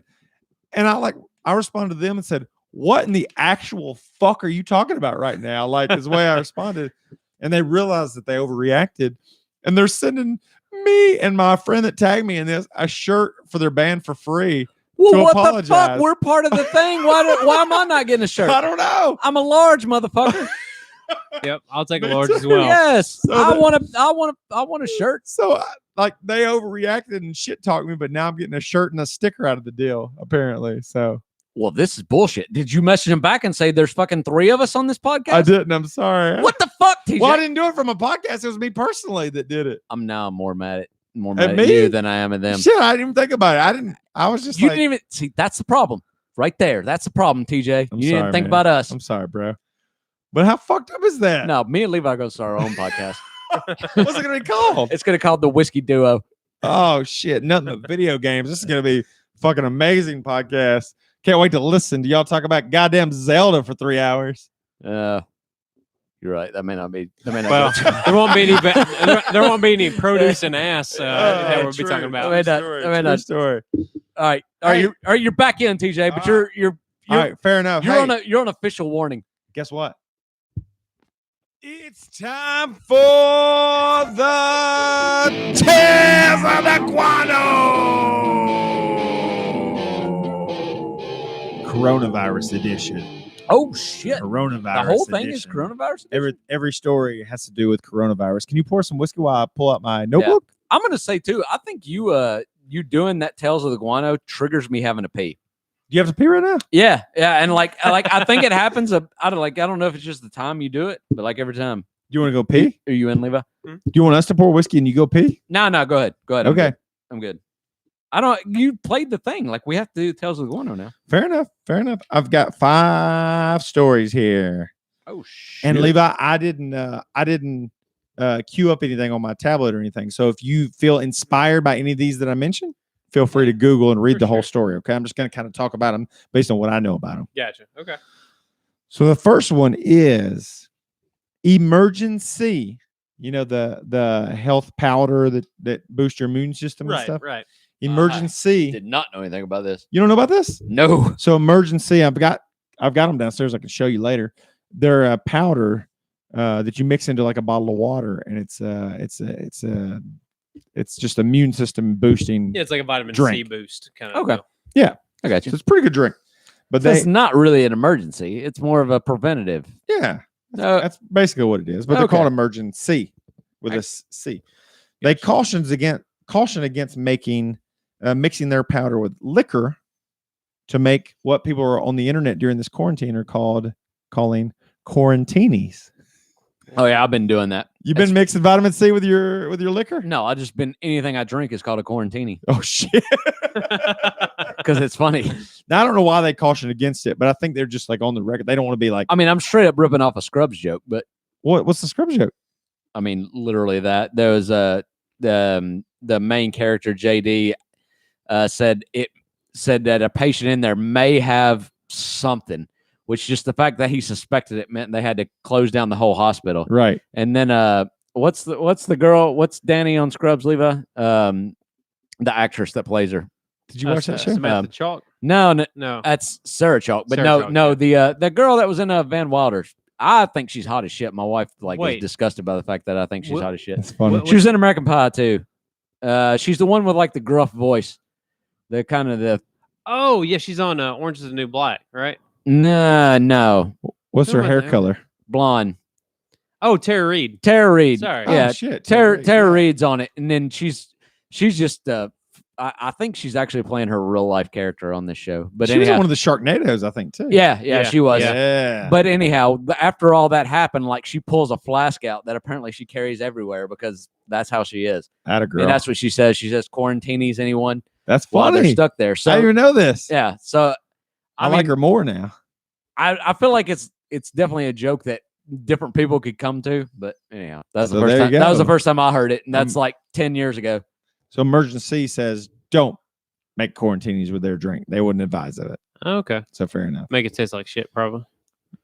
Tells the Guano, they get better as they go. So don't judge me on the first one. No, you're fine. Yeah, I feel like that was a little shallow. Yeah, I was okay. You're like, that's fucking weak. Well, I thought you were about to like dive into something here, and you were like, hey, don't misuse our product. We're getting a little better. We'll get better as we go. I started with the weak ones. Okay. The next one's you shit talk me and Levi's video game show, so I'm ready to all shit on talk defensive everything. now. Oh yeah, that's fair. I'm one of the cats off that documentary. I'm ready to pounce. I'm ready to bite somebody's arms off. Which is surprisingly like not a giant part of it. I don't want to spoil it, but it's not as big of a part as you would think it would be. Yeah, I should be done with it by the next podcast, but nobody's gonna give a fuck about this show by the next podcast. They're gonna be moved on to the next. Y'all still talking about Tiger King? We're talking about. Speaking of which, if you're listening to this podcast, please share, like, comment, subscribe. Oh my God, did you just that hard? No, hey, listen. I listened to a motherfucking thing about this. It's better to plug it in the middle than it is at the end because people have lost interest and don't give two shits by the time this is all said and done. Don't listen to Levi. Don't do any of those things. Don't do any of those things. So don't leave a hateful comment for France. So what does he say? We? That's racist. He's from France, for God's sake. He's a Frenchman. Give us your French impersonation. Everyone in America that does a French impression is doing a Pepe Le Pew. Yeah, absolutely. That's exactly what they're doing. That's absolutely yeah. Tabernacle. So a Frenchman, Mon chéri. So this guy was signed up to do all these marathons, and they obviously got canceled because of coronavirus. So this motherfucker runs an entire marathon on his balcony. Oh, I saw this guy. It's a 7-meter balcony, which I had to Google this. I saw this. It's 23 feet. So 23 feet. He just runs laps in 23 feet.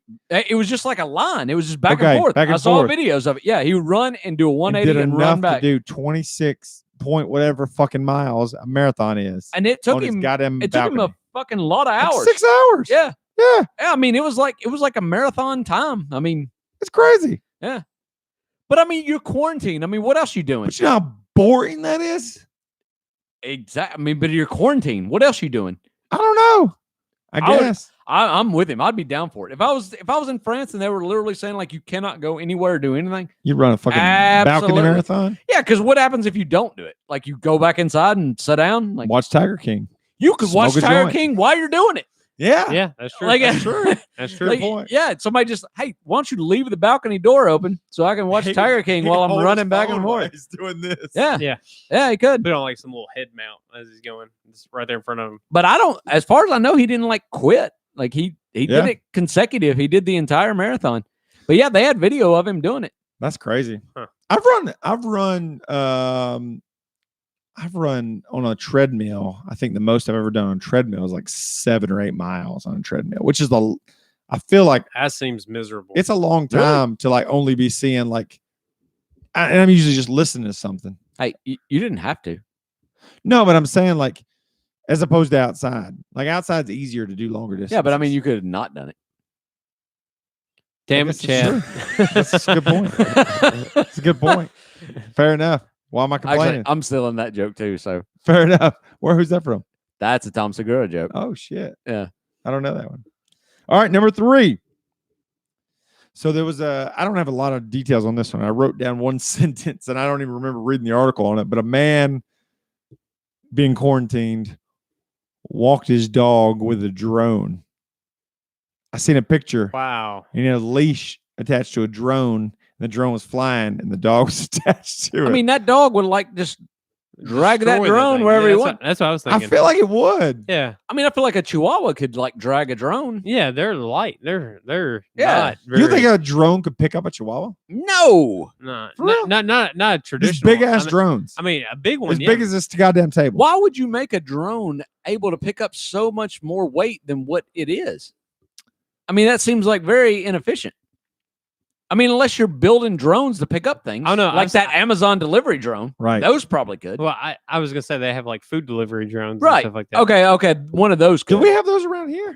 I don't think so. We don't even have regular delivery around. We don't have people in cars delivering shit around here. Yeah, that's very Fair true. enough. Very true. Fair enough. Yeah. Nothing.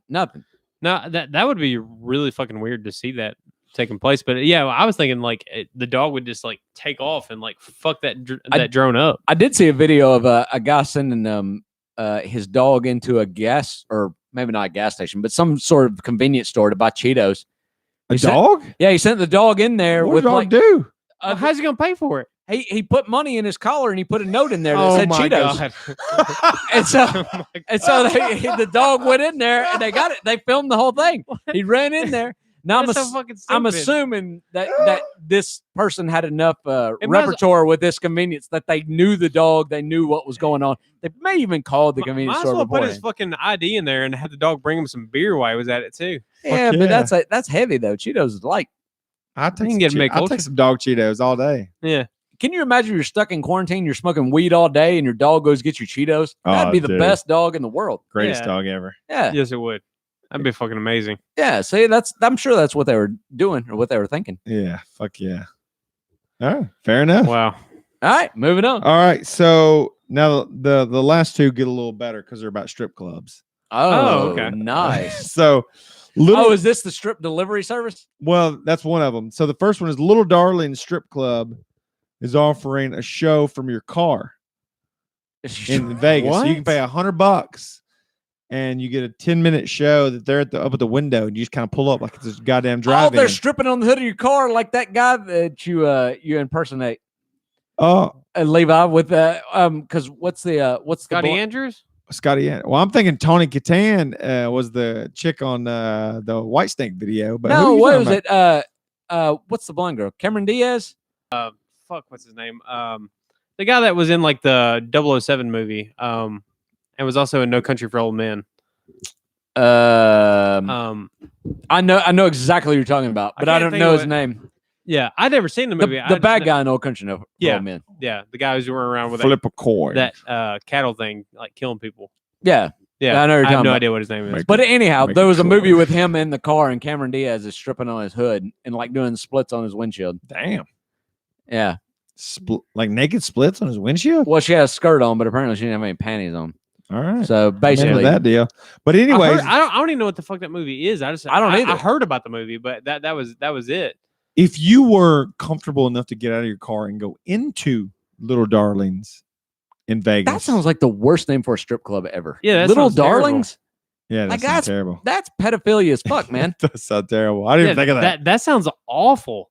Fucking awful. Oh, that sounds terrible. Little Darling sounds like a Wait a minute. kid's charity. Was that not the name of Frank's little girl beauty pageant in Always Sunny in Philadelphia? I don't know. Was it not Frank's Little Darlings? Google it. I'll Google that. But I'll tell you, if you were comfortable enough to go inside, they were having nude hand sanitizer wrestling. A pit of hand sanitizer. I heard about this. I didn't think it was like such real, a waste though. of hand sanitizer. That is a waste of hand sanitizer. I actually go to jail for wasting hand sanitizer. I actually found this story on Reddit, and somebody was like, "Wouldn't that burn if it gets inside of you?" And the other commenter said they won't notice it because their privates are already burning on the inside. Oh, Reddit comments. Oh, I fucking love Reddit. Did you find it? That's it's pulling up. The setup is always the Reddit post, and the real jokes are always in the comments. That's right. I know. Burning sensation inside their cooch. Yeah, is already there, so it doesn't matter about the hand sanitizer. It alleviates it. That is correct. It is Little Darlings. Is the Frank's Little Darlings. Oh shit! It was. That's great. And it was the show is that because remember the judge was like the pedophile or something. He was all worried that Frank was worried that he was going to be labeled as a pedophile. No, Little Beauties. Little Beauties. Okay. Yeah, Frank's Little Beauties. I remember that. But didn't he in that thing? Wasn't it the same like stage screen where he's like, you got to pay the troll toll to get the voice? No, or is that something different? That's different. That's the Nightman Cometh. Nightman Cometh. Yeah. Great episode. I think that may have been the same season. Yeah. That show was so great. We've talked about it a couple episodes in a row now. The last story is the one you talked about. So Lucky Devil Lounge, another strip club, they were closed due to this coronavirus, but they joked and said they were going to create something called Boober Eats instead of Uber Eats. Boober Eats. Yeah. But people were like really interested, so they actually did it. And basically strippers will come scantily clad delivering food from cooked at the strip club. Cooked at the strip club? Well, it's pretty common for strip clubs to have food as provided. I've never set foot once. I don't know. They serve food at these places? Yeah. And these strippers. None ever went in and had any food. These strippers will deliver the food to your door wearing scantily clad clothes. And it said that 25 of the 80 dancers this one particular strip club had signed up to choose to deliver food like that so they could still make money. So Boober Eats. Well, yeah, but I mean, that's a great deal though for them. Fuck yeah. I mean, they're less naked than they are normally. They don't have to dance. They're still social distancing. Yeah. They're probably going to get pretty good tips. Like this is probably a better gig for them than stripping. Way better. Well, maybe not way better. Well, I mean, because the thing is they're only getting like one tip per like every 20 or 30 minutes. Sure. Which is like, people sitting around a stage like throwing dollars at them. But you tell me if I could have opted for $10 more and chose to have our pizza delivered tonight by a scantily clad stripper who was hard on her luck. trying to make it through college, that I wouldn't have chose to make that charitable contribution tonight for the Whiskey Bros? Fuck yeah, I would have done that. Yeah. I think you wouldn't have clicked that little box that said leave it on the doorstep. No, I clicked that. I ring that doorbell. Must be received by hand. I clicked no contact this time for Papa John's, but I would have. Not only would I have captured every bit of this on my Ring doorbell and saved it to my personal, camera roll, I would have also gone down and greeted them for sure. Yeah. So I think it's a great business model. I halfway expected you to bring up the story about the woman who licked the toilet seats. Oh yeah, I did hear about that. Good. She licked the toilet seats in the airplane. I do have to pee. Well, I've seen her doing that, but there was a dude that did the same thing and got coronavirus. Yeah. But I mean, how fucking stupid is that? Go pee, man. Yeah, go pee. We'll talk about it. I mean, to lick a toilet seat out of like a active what do you want to call it? Like go against the grain, just to kind of just show it's that pandemic, to go against it and be like, it's not a big fucking deal. I'm gonna lick a toilet seat. Yeah, well, I mean, she's trying to it's be shocking. It's an opportunity to be shocking and do something. And she was on Dr. Phil, right? Yeah, I saw the Dr. Phil thing. It's cringy as fuck, man. Like she was trying to get some of that Catch Me Outside runoff, Yeah, well, I mean, and it's sad. Like she was just talking. I mean, on the Dr. Phil thing, was talking about how she used to be fat and all this, and then now it's so much better being hot. And old people are so Is she ugly. hot? I hadn't seen her picture. I don't know if I describe her hot. I would hotter say than a fat woman. She's skanky, is the way I would describe her. Yeah. I mean she's an Instagram model, so I don't know. There's a couple pictures of her on this little. Show me. Let me see what you got here. This thing is moving slow. That one down there, the sunglasses, is that her? Yeah, same one. Yeah. I mean, I wouldn't kick her out of bed for eating crackers for sure. But I mean, now licking that toilet seat's a bit of a turn off. I'll be honest. Yeah, if you saw I'd ask her to mouthwash before we did anything. If you saw the toilet seat, you'd be like, she's not out of this world hot, but she's, hot enough for sure. If she weren't licking a toilet seat, she'd be good to go. But if she's licking a toilet seat, I'd pass.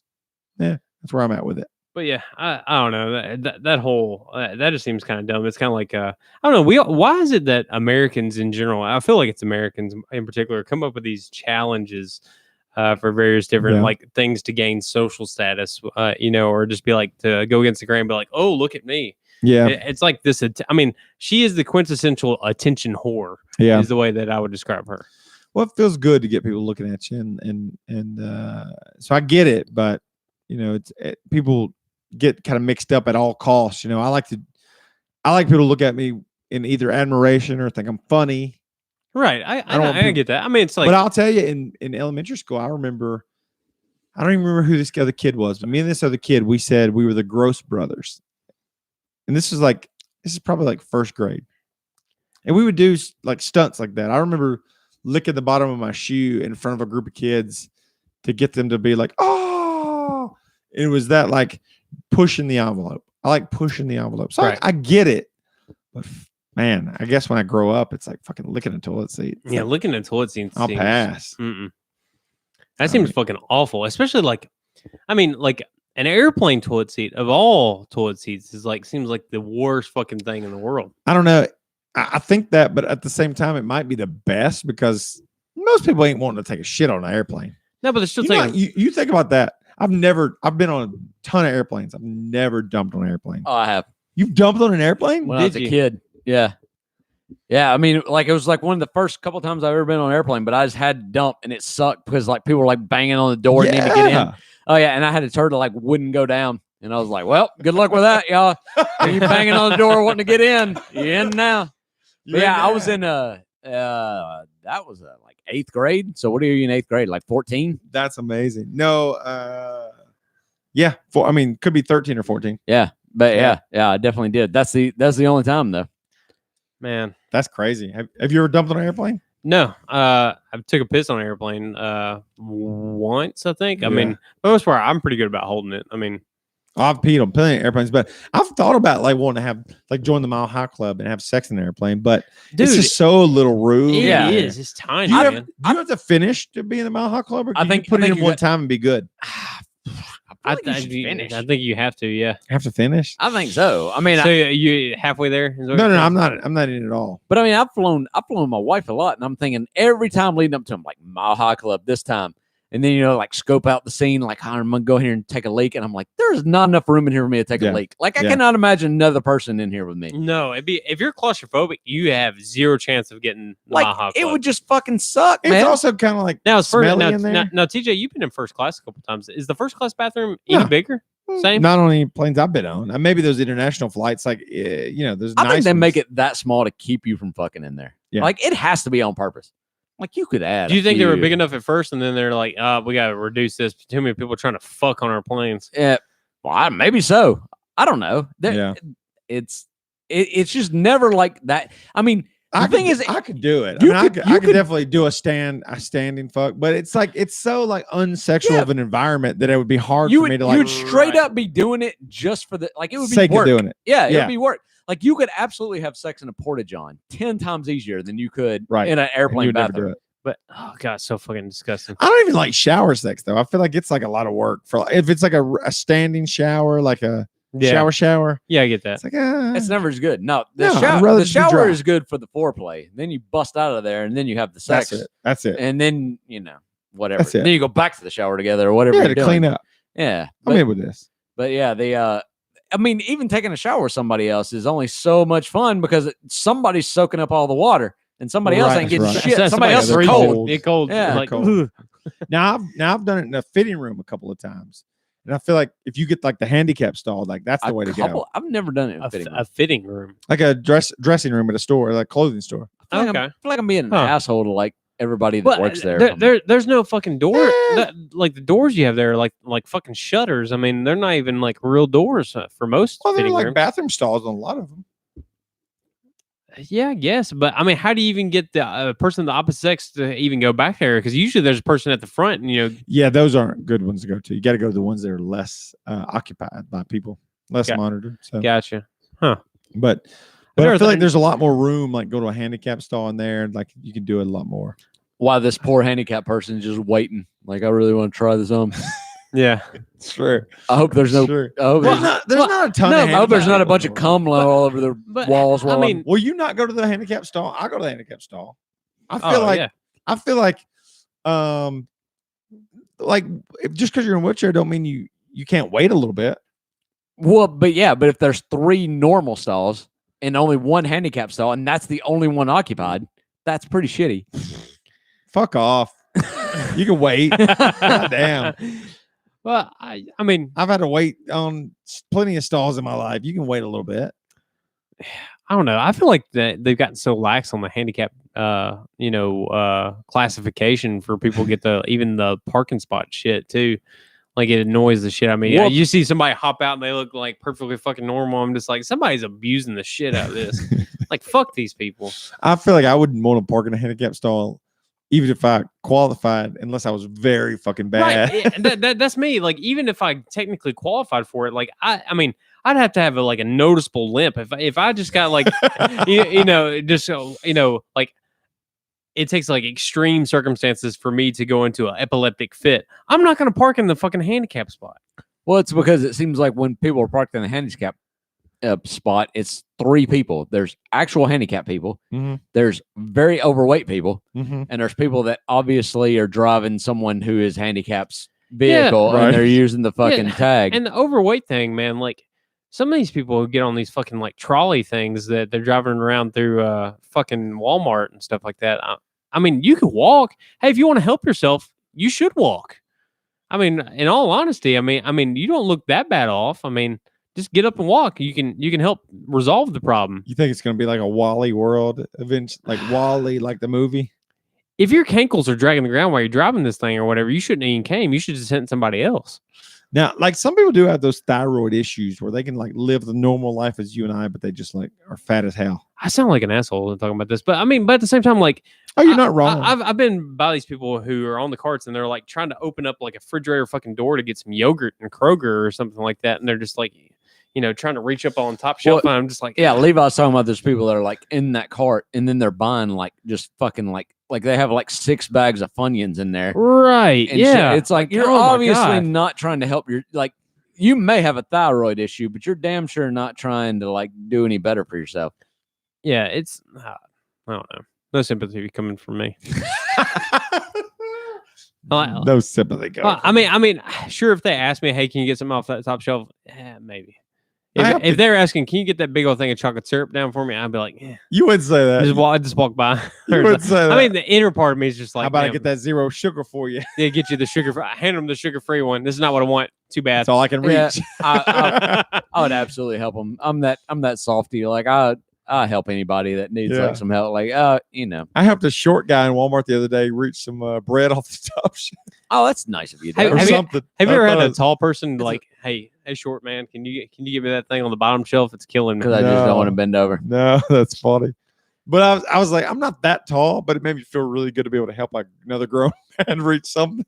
Well, I mean, that's a big deal for them to ask, though. I mean, I have a short wife, and I mean, like, she really does not like having to like deal with shit that's like higher. She climb up on the kitchen counter and get stuff. Yeah, she does. I mean, we have like a stool that she has to use sometimes to like get like the higher cabinets, and it makes her mad. Like she doesn't appreciate bullshit. That. Yeah. Like so, our top cabinets in all of our kitchen is like just shit that like she never cares to use, or I mean, it's basically just storage. Like, that's funny because that's all she. So I think that's general for like short people. Though. Yeah. Like, you know, you don't want to go to the store every time and have to ask somebody. Oh yeah, I wouldn't. No, I wouldn't be thrilled about that. No, like, that's. I don't even ask people when there's something that requires the little reaching stick. I try to find it and get it myself. You know, what kills me though is not to circle back on it, but circle back. Just talking about like you were talking about going in and you can't reach anything on top shelf, but there may be shit you need to get on top shelf. The fat people that we were talking about before, why not just take advantage of the pick list, whatever you want to call it, where you can order your shit online and then they just load it up in your car for you. I would take all. Why would you drive? But there's and like have your ass like I've never done the that. seat and driving around. Well, I would absolutely do that. But I mean, there's like my wife does it some, and she likes it. TJ. But I mean, there's still something about just like not exactly knowing what you want and like shopping and find. Now this is pre-coronavirus. Like now, it's obviously better for everybody to do click list. Yeah, if they got it. But so I think that's kind of part of it. But I enjoy going into the store shopping around because there's always like, oh yeah, this. I didn't know this existed. Yeah, you can make a list over and over again, but with food, it's kind of like, oh yeah, that sounds good. Maybe I'll do that instead. But I'm like you though. Like if I'm at Best Buy trying to pick out a TV and that shit's up high, like I'm just gonna roll one of them big stair things over there and go walk up there and get it, which you're not supposed to. But fuck yeah, I ain't asking for help. Like why want to ask for help? Like what? I'm gonna fall down some stairs? Like gee, it's stairs. It's rolling stairs. It's like going into Kohl's or whatever, and you got you find out where that big fucking pole is to get something off the display thing up on the top. Yeah, and they're like, oh, you can't use the pole. Like it's a pole. Why not? You got to have certified training to use this fucking pole to get that off the hook. Well, it's not even their fault because some dickhead at some point has sued them because they tried pole vaulting with that motherfucker. They tried to grab some fucking t-shirt off the top and it come down and hit them in the eye. Yeah, the hanger fish hooked them. The hanger straight fish hooked them, and they're like, "You shouldn't let people have your hook." And it's like, no, we shouldn't let you live because you fucking don't deserve it. Damn, with your stupid ass, with your fish hooking eye. Yeah, like anybody else that like hurts themselves is like. They go one of two ways. They're like they try to hide it and they try to change the subject and try to ignore it, or they just stand up and own it. And they're like, look at how stupid I was. And then you got like this 1% that's like, I'm suing everybody. Yeah, that's right. No, when shit happens to me like that, I own it, man. I'm laughing about it. I'm saying I'm so sorry. I'm such an idiot. Yeah, like there's no way I'm suing anybody for me being an idiot. Like no way. I ain't suing anybody for shit. Well, I would. I'd definitely sue somebody for something, but not for that. Not for something that if I'm climbing up the damn rolling stairs or I'm using the hook, like how could you even with any good conscience? Right. Like sue somebody for like what the shirt was too heavy. You shouldn't have your hangers are too pointy. Like what are you suing them for? Pointy ass hangers. Yeah. Who told you to use the ointment? Oh, who told you to use the balm? No, the balm. Who told you to put the balm on? I didn't tell you to use balm. That's a Seinfeld reference for those who don't get it. I know. I've tried to hit all the high points with my wife on those, and one of the ones I wanted to show her was the the marine biologist one. Oh shit! I think that's one of my favorite ones of all. Yeah, but it's funny. It's funny. Like see, because she's seen it for the first time as an adult. So like Kramer comes in talking about hitting golf balls like into the ocean. Yeah, and he's like, and like he's like, and they're like, no, you know. He was like, let's do this. Let's hit him in the ocean. I'm like, no, we don't want to do that. And they leave. And then she's like, I feel like this is going to come back in the story later. And I'm like, just keep watching. Whatever. Just keep watching. Yeah. Like, I'm a kid. Like, I wasn't getting the fact that, you had this shit that like didn't roll back around till later. You remember this one, Levi? No. Oh, I didn't. Then I'm not going to ruin it for you. Like, watch. No, I've seen the entire thing through. The marine biologist, the one where George pretends to be a marine biologist, and like basically the whole episode is not that great until the very, very end, where George is sitting in the end and he's in the booth talking about. Go ahead and spoil it. Old. I've seen it, so I'm just trying to recollect it. Okay, and well, I can't spoil it exactly because the best part about the episode is the way that George tells the story, but he's basically faking being a marine biologist because he's dating this girl that Jerry told was a marine that George was a marine biologist. Yeah, he was like, why did you say I was a marine biologist? He was lying about it. Yeah, he was like, well, I thought it'd make you look good. He was like, well, I'm not a marine biologist. He was like, why didn't you tell him I was an architect? I always want to be an architect. So anyhow, he starts just making up this hilarious bullshit about whatever marine life, the entire thing. And so as he's doing this, him and this girl are walking on the beach and there's a beached whale. And they're like, is anyone here a marine biologist? Which is such a specific question. Yeah. I wouldn't even know who to call for if I and then so whale. George being George just owns it. And so then, like, of course, it's a low budget show. So instead of showing it, like, he's telling the story at the end. And so I'm not going to spoil that. Like, you have to watch him tell the story. Like, it's shit. Just, you can't go this far and not tell it. You can. I remember this now. I remember him telling the story. The thing is, the greatness of it is the way he tells the story. Yeah. Like, I can tell it, but it's going to ruin it. Yeah, fair. I mean, it's his joke. Like, fair enough. You kind of have to watch the story, watch all the setup, and then hear him tell the story, because that's what makes it so funny. If they would have actually spent the probably tens of thousands of dollars to show this story, it would have been less funny. It'd been way less funny than him telling the story. So yeah, he's talking about how he saved this whale, and it's very, very, very funny. It's on Hulu, and Hulu is like, it costs like nothing now. Like, yeah, I think it's if you do just a regular plan, it's like $5.99 a month. Especially if you're using somebody else's password, it costs really very little. Like I'm doing. If you do ad free, it's allegedly. I was doing that, and then I signed up for the bundle with the ESPN Plus and the Disney Plus because I was paying for Disney Plus already. So I was just like, I wanted ESPN Plus, so it's like, let's do the bundle. Well, I'm getting the bundle, and if you upgrade your Hulu, I don't want to say what I'm doing, but what somebody can do is if you're watching it on a PC through a browser like Firefox, or somebody that's not like Google or Internet Explorer, it's owned by somebody, and you download some ad blockers, they block the commercials. Oh, so you can watch it. And if you may happen to have your computer hooked up to a fairly nice TV, then you can just watch it. And it filters all that shit out. So if someone were, not you, but if someone were to do that. No, not me. Yeah. Not me, because, even though that I'm paying monthly for this service, I feel like it's very fair for me to have to watch commercials. But a buddy of mine. No, I don't know anybody that's doing this. But when you're paying for a service, you should also have to watch advertisements. Like, that's just the way it works, right? Yeah. That's just the way it works. But people have found a way to pay for the service legally, but skirt the ads. And to those people, like, well, you're going to have to live with yourself later on when you meet your creator. Yeah. That's right. When you get to the gates of heaven and Simon Peter's like, you know what? You lived a pretty good life. But yeah, you were circumnavigating those. You skipped this Tide Pod ads. You know what? You're going to hell. Yeah, you're going to have to live with the decision that he makes after that. Yeah, And my personal, you want a little whiskey there? Levi's holding his glass; it's empty. And the whiskey's right in front of him. He can certainly pour it himself. No, hold on. I've got a little swig left. I'm ready. You can go ahead and kill yours. Mm-hmm. I hadn't eaten enough. I'm feeling all my liquor and whiskey. I haven't eaten enough either. I can't wait till that pizza gets here. I'll be totally honest. I know. I'll kill mine too because I'll take more. That's how you know it's good. A good whiskey because we haven't switched to something else. Fuck yeah. Sorry.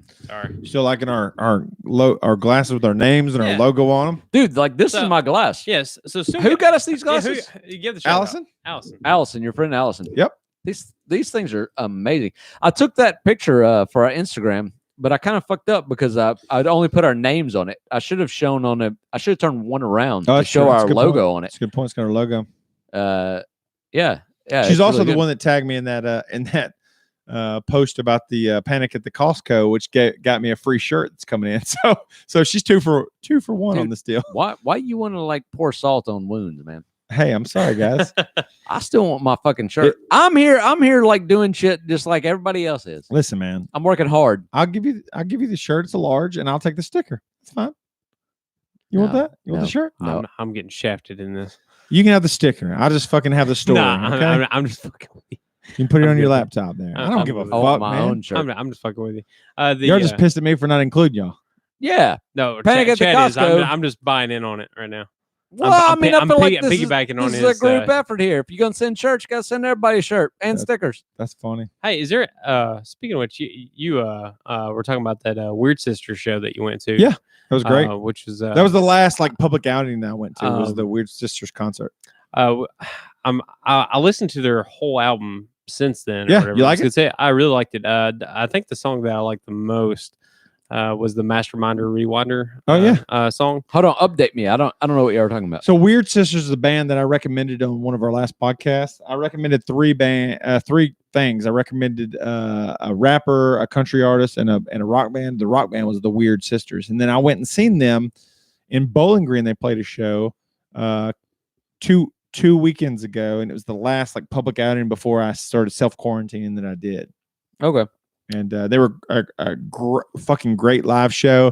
The keyboard player, Gabriella, pulls out a saxophone and fucking played saxophone midway through the show. It was really awesome. They're eccentric and unique and just a really good band. Yeah, so. I enjoyed the entire album. And correct me if I'm wrong, but their album that they released this year or end of last year was their debut album. Yep. Everything I saw before that was kind of like an LP, single track, singles and things, stuff like that. But really good shit. Looking forward to hearing more about them as that goes on.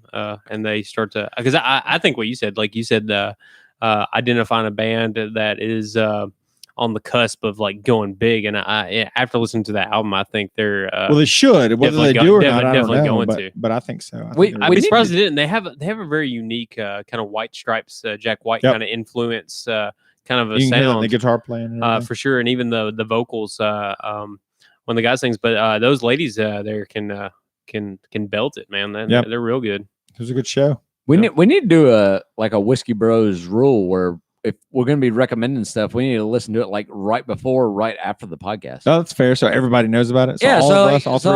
Because you recommended it, but I don't even remember that now. Yeah. And that's fair. Obviously we're recommending it. Like each other would probably like to. Right. Oh yeah.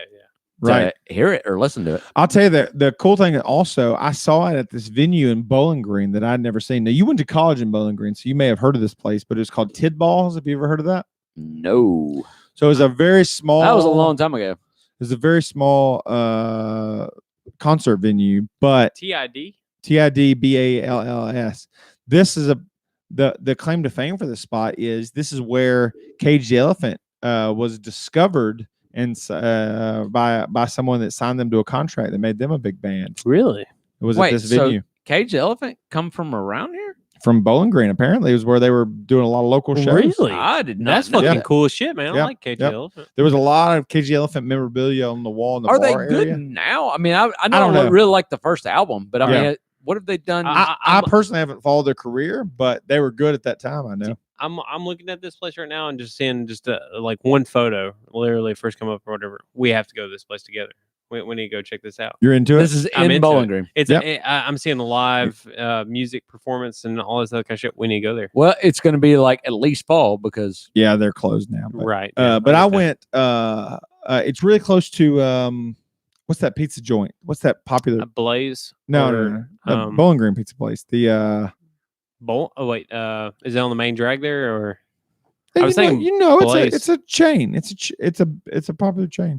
Oh, Mellow Mushroom. Mellow Mushroom. Right. It's real close to Mellow Mushroom right there in Bowling Green. I got you. So right in that downtown little area there. I'm glad we're getting pizza tonight. I'm really wanting pizza now. Yeah, pizza sounds it's a good spot. But I continue to recommend them. So.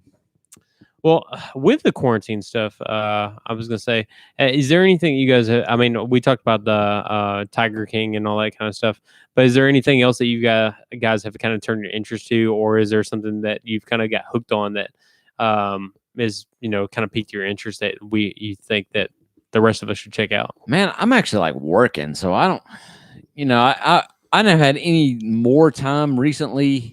I mean, the only thing that's like helped me is the fact that there's less cars on the road, so I can get around faster. And that probably does help. I can get downtown Nashville to my work, which is past downtown Nashville. I can get there in like 35 minutes. Yeah. Nice. Yeah, that's looking great. From here, which is typically an hour drive. But, I was gonna say 45 minutes. I'm gonna say like, and all this like social distancing, like I really hope we keep all this shit. There's a lot of it like I hope we stick with. Like, I love if I'm sitting at a checkout thing, there's nobody like right behind me, and I can give a lot of distance to the person in front of me without feeling like somebody's going to run in front of me. As an introvert, you're thrilled about this. I love it. Like, everything about this whole social distancing is great. We need to keep this shit up like forever. I asked somebody this woman I met. I asked her how she was handling social distancing. She said, "I've been social distancing since high school." So this is like I will say one thing I've noticed in all this though is like the people that are still working, and I'm talking like your gas station people and stuff like that. Like these people are like some of the best like mooded people. Like they're so like happy to be doing what they're doing, and I think it's because like we're at a point where like they're the heroes, and they are like they're straight up putting their health on the line all day, every day. Anybody that comes in there could be giving them coronavirus, right? And they're sticking it out, and people are generally showing them appreciation, and the people that are out are generally showing each other appreciation. Like I haven't felt like this in public since 9/11. Like everybody's cool as shit with each other. Everybody's so polite to each other. I mean, and I know there's these assholes that are like taking all the toilet paper and all that shit. But I mean, that's just what you see online. But the most of the people are like, they're all in this shit together, man. They're thrilled to still be keeping society going and everything. Yeah. And I mean, everybody's like trying to work with each other. Hey, let's help each other. Let's do this. Let's do that. And I mean, people just like ask you questions like, hey, how y'all making it? How y'all holding up? Y'all got what you need? I mean, just little stuff like that. Like, is there anything we can do? Like, it's I don't know. It's really nice. It's like really nice. Like I understand how in the book 1984, how the government's like constantly like has this fake war going on to keep everybody together. Like I can see that. Like because it does. Not common. Obviously, a common goal. Now. A common. But yeah, like enemy or how something. How polite and how nice and everybody. I went to this beer's still sitting here. I went to Southern Grist Brewery specifically because. And I want to say this is a straight up like plain can with a decal wrapped around it. Like this is. Well, they're a Nashville brewery, and I know one of the brewers. So I felt compelled when I heard they were still selling beer to go like that from their thing to at least go by and buy, a 4-pack of their IPAs and everything. Just keep supporting anybody staying in business through this when they can. They can't have people in their tap room drinking there and everything like that, but there's still some beer to go. So I was going to ask that was one thing when we got closer to ending the podcast. Is there any like local businesses that you guys totally endorse that you think deserve a recommendation to go out? Buy something from them to support their business during this tough time? Well, what I think is I'm trying to support the people that I was supporting before. Keep them alive so they don't have to shut the fuck down. So like last weekend, there's a local Mexican restaurant that we go to a lot. And I mean, we went to them and we got like 2 cheese. It was a Mexican. Did I say that? Name drop, Chad. Give him the support, man. Los Agave. Yeah. Los Agave in White House. We don't live in White House, but that's where we drive to get it. And we bought we just bought 2 things of cheese dip, and then they give us 2 like big sauces with it. And and we dropped them like a $50 tip. I mean, like we're just trying to like help people out. And I mean, during this time, I mean, you got to make your own rules for social distancing, right, and what you're willing to risk. Like, obviously that's a risk. There's people touching the chips. There's people touching the dip. You're doing something there, but and we're doing this podcast. Like, we could have tried to do this remotely. We could have done something different, but there's a level there that, like, I'm not willing to break. Like, my kids are still playing with the other kids in the neighborhood. Now, my kids aren't doing their sports and their gymnastics like they were, because that's a little too much. But I'm not going to tell them that they have to stay in our yard. They can't play with any other kids in the neighborhood. Right.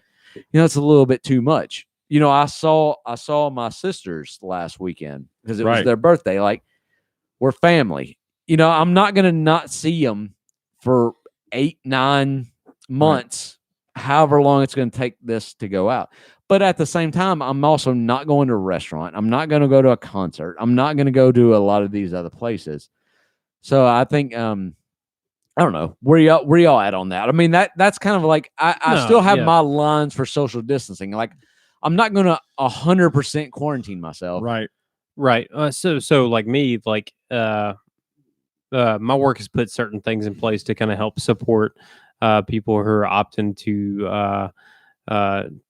to stay home, especially in regards to like childcare and stuff like that. Because there's a lot of daycares that have shut down, and along with school and stuff like that, where you literally don't have a choice but to stay home with your child if you have a child don't have any means of finding a babysitter or family that can watch their kids. So for me, I'm kind of like you. I haven't completely distanced myself away from everything.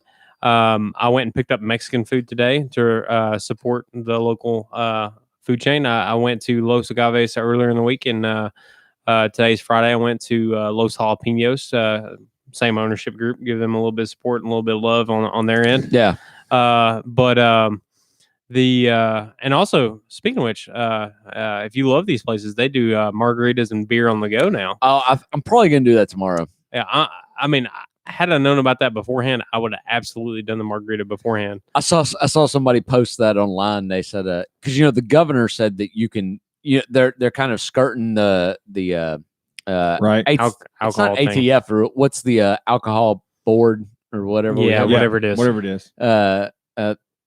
So we can sell alcohol, like restaurants can sell alcohol just straight out of their place, as long as it's sealed. But I think sealed still just means like in a cup with a top on it. Right. But somebody said like, hey, if we do good with this during this whole quarantine thing, can we keep this? Yeah.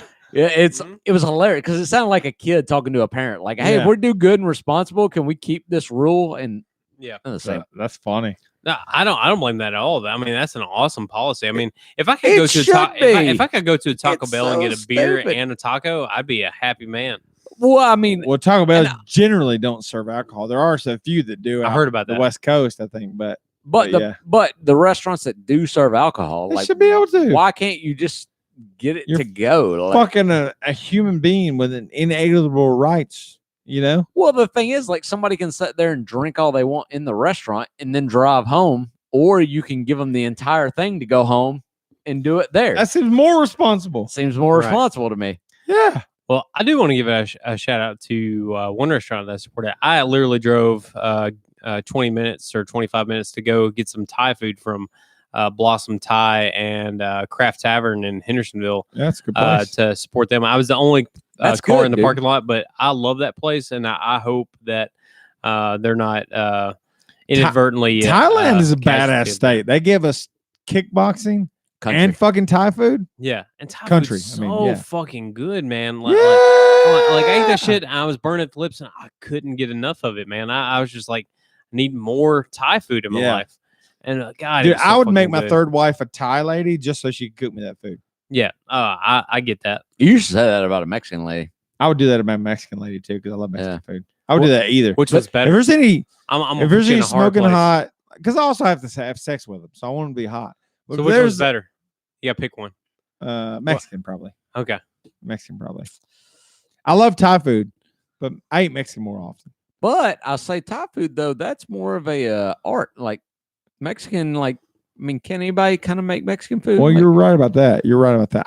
I'll try both and see what happens. You know, we'll see where love go experience love from both of these groups, and then you come back. And so just to put it out there, since I mean we have a public forum, if there's a Thai lady or a Mexican lady watching, it feels like she thinks I'm attractive and she'd like to cook for me every day and also have sex with me, hit me up.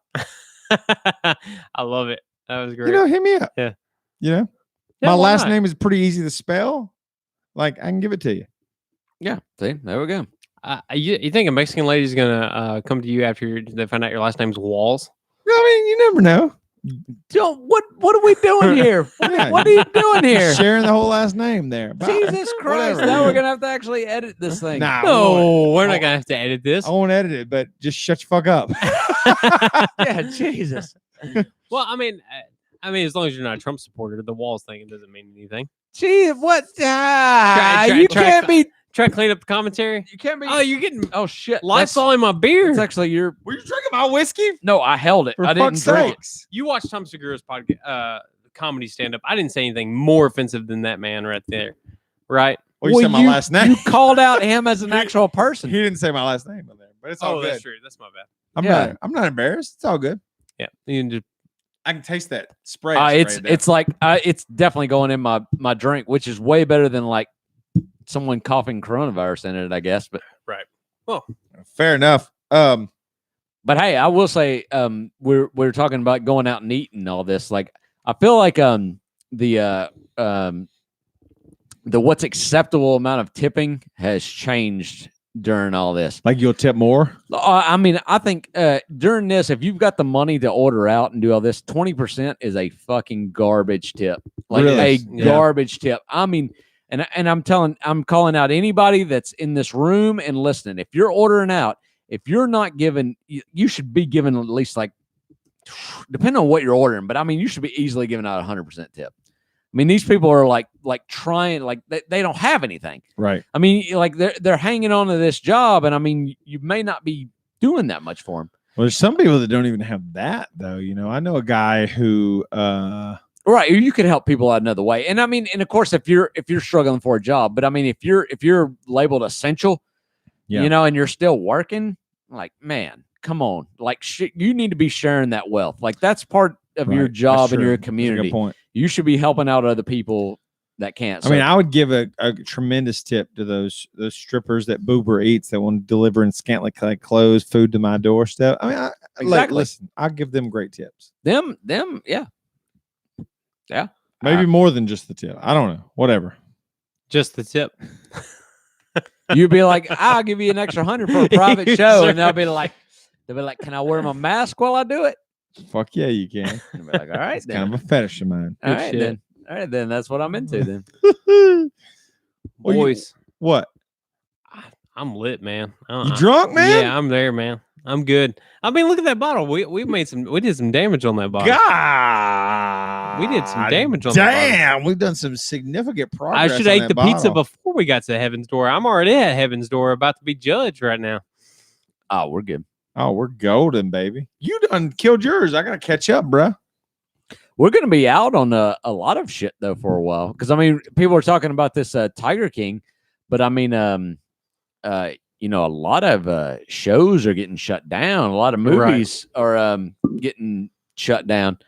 Well, I mean, even movies that were like scheduled to come out, they're postponing them for an entire year. Yeah, I heard the new 007 movie got postponed all the way back to November now. Yeah, which sucks because the movie theaters actually decided, or production companies decided to take the movies that were in theater and put them available on Amazon Prime and other streaming services to where you could rent or pay for them for their face value. So like the movie Onward by Pixar, you can download or buy for $20. Which to me, if you're going to a movie theater, you're paying $24 for 2 people to go anyway, because it's like $12 per ticket. Might as well go ahead and pay for it and watch it. And then Which, by the way, I watched 1917. By the way, great fucking movie. Really? Oh, heard of this. I've heard of it. It won Best Picture about World for War 2019. Yes, World War One with the Brits. Great fucking movie. Great fucking movie. I love war movies, man. They're so fucking good. Really? Yeah. Saving Private Ryan. I fucking love that movie. That is a great movie. This is probably the best war movie I've seen since that. What's the best war movie? Ooh, Saving Private Ryan. Gettysburg. Band of Brothers. Oh, well, that's a not a TV movie. show. That's not a movie. That's not a movie. But Fair no, enough. I agree with you. I met a guy from that show on an airplane once. Which one? The guy that also played in The Walking The Dead, Walking the Dead, redheaded guy. He was in Band of Brothers? Yeah, he was. Yeah, you didn't know that? No. What's his name in He The was Walking Dead? he was a sergeant. Hold on, I'll find his name. His name was Michael something. I sat next to him on a plane one time from Texas to LA, and then I remember seeing the picture. Yeah, I didn't realize it was him until like I was almost about to land, and I was like, dude, you look like that guy from The Walking Dead. And he goes, I am that dude from The Walking Dead. well, shit, he looked exactly like him. When you took the picture of him, he looked exactly like a. But I sat down first, and he sat down, and I barely paid attention to him until I got up to go to the bathroom. And then when I came back, I seen him, and I was like, "Oh shit, what's his or something like that?" What's his like? You can spoil Walking Dead at this point, right? Like no one gives. Michael Cudlitz, man. What's his name in Walking Dead though? He was yeah, that's what I want to know. What? Fuck. He had a really big role. You got like 1,000 links there. Just click on one. The day that I met him, the night before he was a redheaded guy that came along with Eugene or whatever. But look at his name. Yeah, exactly. Yeah, him. He had a big Abraham. That's it. Good job, Levi. Yeah. I would high five you if we weren't social distancing. Fuck yeah. Nope. We're social distancing. I am a bitch. But he was a nice dude. He said he was in construction before he went into acting. So it's a good dude. Well, that is good. I mean, he was good in that. He was nice. He was in Band of Brothers too, though. I don't know what he wrote because I never watched Band of Brothers. But you never watched Band of Brothers? Never did. Great what are fucking you doing series. with your life, man? I don't know. It never crossed my radar. It's on Hulu or. You think I should still watch it? Does it hold up, dude? Yes! No, absolutely. I watched it a couple months ago, and it was fucking great. How do y'all have so much time to watch shit? Dude, I watched this shit. You watch it too? This is an old fucking movie, man. I feel like everything I mentioned, y'all have seen. Yeah, I watched Band of Brothers a lot of years ago, and it was old when I watched it. You watched it 2 months ago. Yeah, 2 months ago. Well, I told you about it when I went back and rewatched it. I haven't watched it again, but I would absolutely watch it again. Like you could just throw it on. It's great, man. It's one of the best World War II. I watched the documentary about World War II. It's the World War II in color. On Netflix. I haven't seen that, but I've heard that's really pretty good. Really good. I think with the Band of Brothers, they do a good job of kind of going from the beginning. And of course, there's a lot of actors in it you would know. Apparently, the guy that plays Abraham's in it. I absolutely have no idea who he told me he was in it on the airplane. So on Band of Brothers, he done? played Sergeant Denver Bull Randleman. I see. I mean, that's I'm like the douchebag that meets a famous person. I'm like, what else have you done? Wait a minute. So Bull, that does sound familiar. Who is Bull? There's an episode where he gets separated from the rest of his group. There's a bad battle that takes place, and he ends up being in a barn, and a Russian girl or German girl kind of helps aid him and stuff. That's like that. him. That's him. Oh shit! Oh shit! I never put that together. Like that never occurred to me. That was the same. Well, dude, like that had to be like what 15 years before Walking Dead. Oh yeah. So 2001 is when Band of Brothers came out. Yeah, and I probably watched. We graduated high school, bro. Yeah, I probably watched Band of Brothers for the first time in 2013. Probably somewhere in that vicinity. I watched it probably like the year I graduated. I was thinking like 2007 is when I watched it.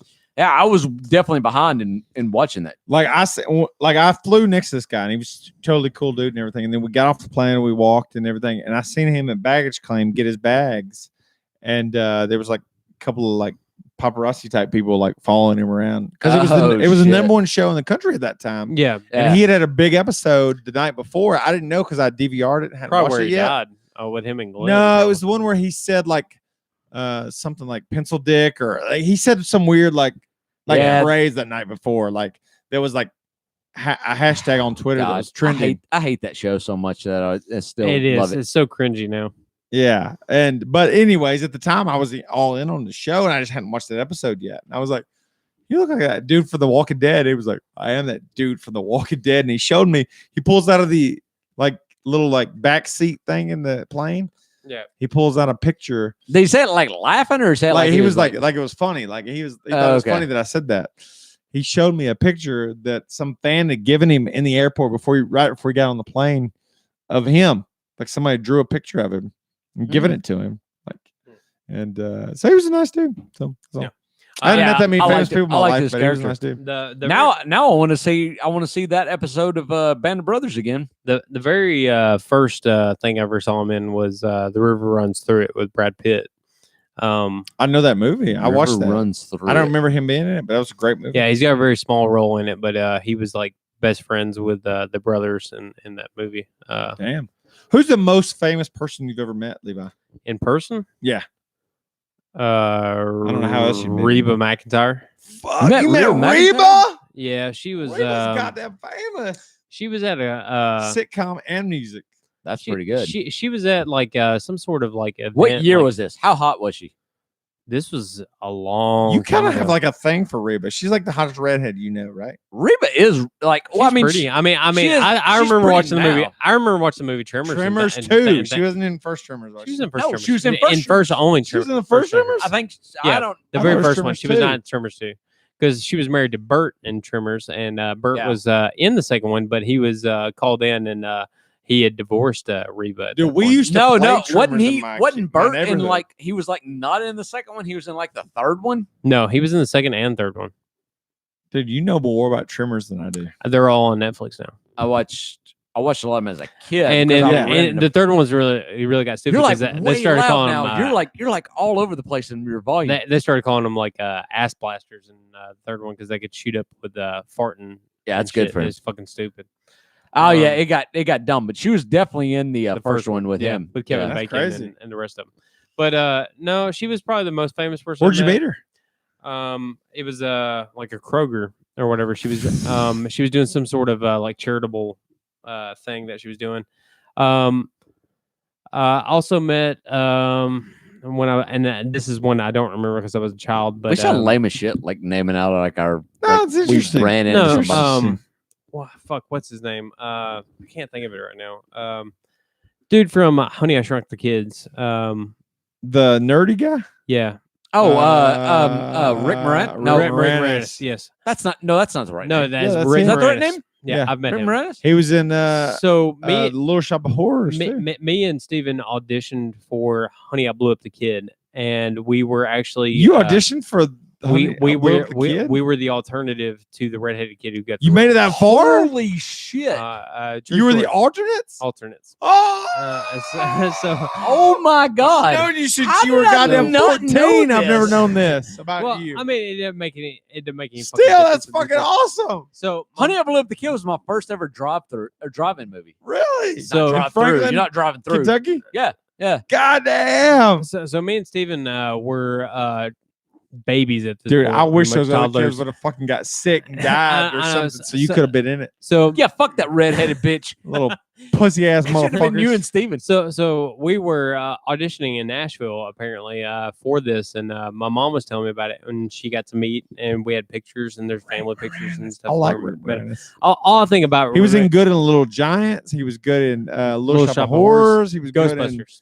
Ghostbusters. I'm the keymaster. You the gatekeeper. That was Honey, I Shrunk the Kids. Yeah, you know what's like I've heard that. Maybe I'm wrong, but it was like he was doing all that shit, and then his wife died. And he got so kind of down and depressed, like he didn't really do anything anymore after that. But yeah, him in Ghostbusters, him in that movie, like he was great. He was great. Yeah. Who's the most famous person you ever met in person? Those are the two. I don't know. I'm trying to think. You met Ice-T? I met Ice-T. That's pretty famous. I met Ricky Skaggs. Ricky Skaggs, really? That's pretty famous. You got me Ice-T's autograph. And then I met when we were Like 18, you got me Ice-T's autograph. I got him. That's right. I got him to autograph my stuff, and then I was thinking Some about you. To me, I was thinking about you, and I got that. But it's a 2 TJ from Ice-T. I got it still. I met Big Black. Oh, we met Big Black. I met Big Black. I met Rest his soul. Dude. I met Big Black. Where? At the UFC fight in Atlanta. Dude, I cracked a joke and made Big Black laugh, which may be one of my favorite things. I can't even remember the joke, but like Big Black was. I was going to the bathroom.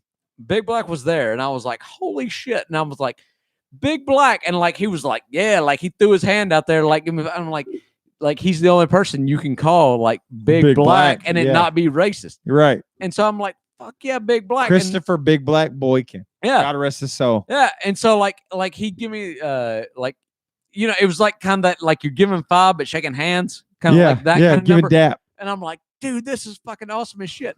And then so I go in the bathroom and take a leak, and he comes in behind me to take a leak. And so we go in there and I crack some joke, and he like laughed, like not like I'm you know, like a nice laugh. Yeah, like I'm not giving you benefit of the doubt. Like he kind of like started that way, and then he kind of broke of like, this is great. What you said is actually funny. That's and great. I'm like, dude, like I'm actually funny. Like that's great. I literally could not tell you a single thing of what I said. That's funny. But like, yeah, he laughed. I was out, and I'm like, yes.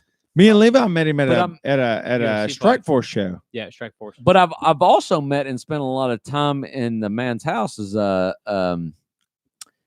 shit, I can't remember his last name. Tyler from Florida Georgia Line. He lives close to here, don't he? Yeah, he lives close to here. Yeah, and I've spent a lot. And like, this dude has actually, you know, people are like wanting to shit on people for like their I shit on him for his music. For their music. Well, no, I'm saying that like the country, like they're not really country. They're not right. You know, they're like a different genre.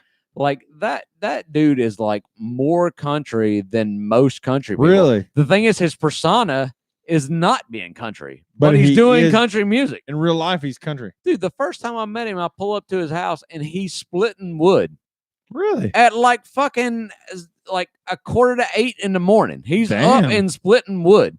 Like, I mean, he's not splitting it with an axe like a fucking asshole. Nelly wasn't there helping him. No, he's at his little thing, and he's got a like a electric wood splitter, and he's just, I don't know if anybody listens to split wood, but splitting wood is, even with an electric or a gas splitter, is way the fuck easier with 2 people. Right. You have one person load the wood, one person take the split wood and stack it. I've got some wood that needs splitting. He's doing all this shit by himself. I give him a shout. And yeah, like, and then he comes over and he just like chills and talks with us like a normal person. I'm telling you, if no one told me this dude was famous, I would just think he was just a rich normal dude guy. Yeah, I would think he was just a guy that like it's completely the other way. That's cool. What about you, T?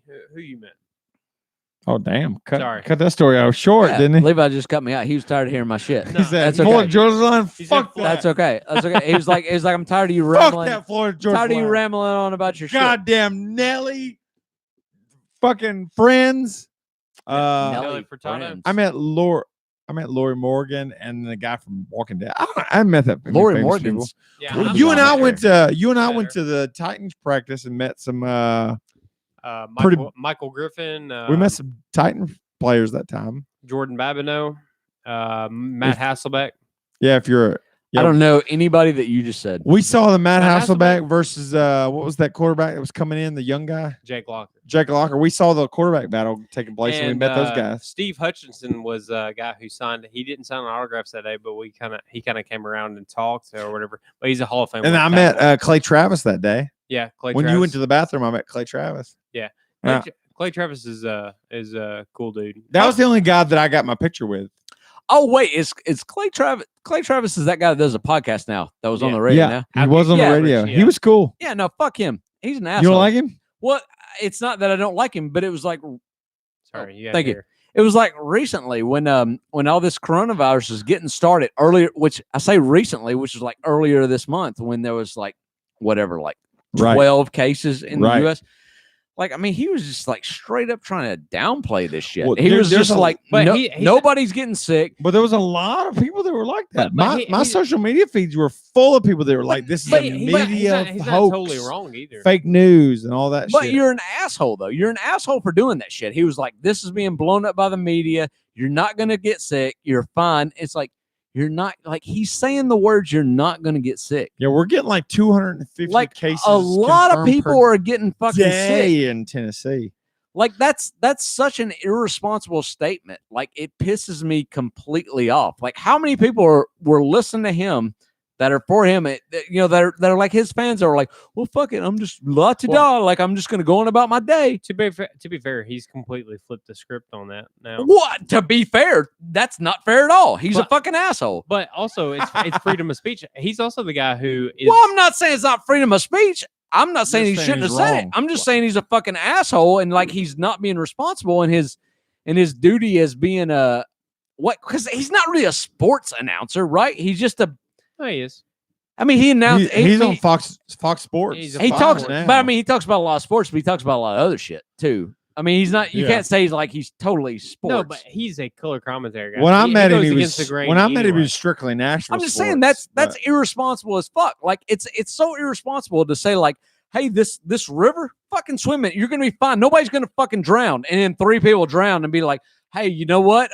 Maybe nobody should swim in it. I was wrong. Yeah. Who was it? You can't do that. Which like one of y'all was asshole. it at the MMA fight that we eat backstage? Me. It was you.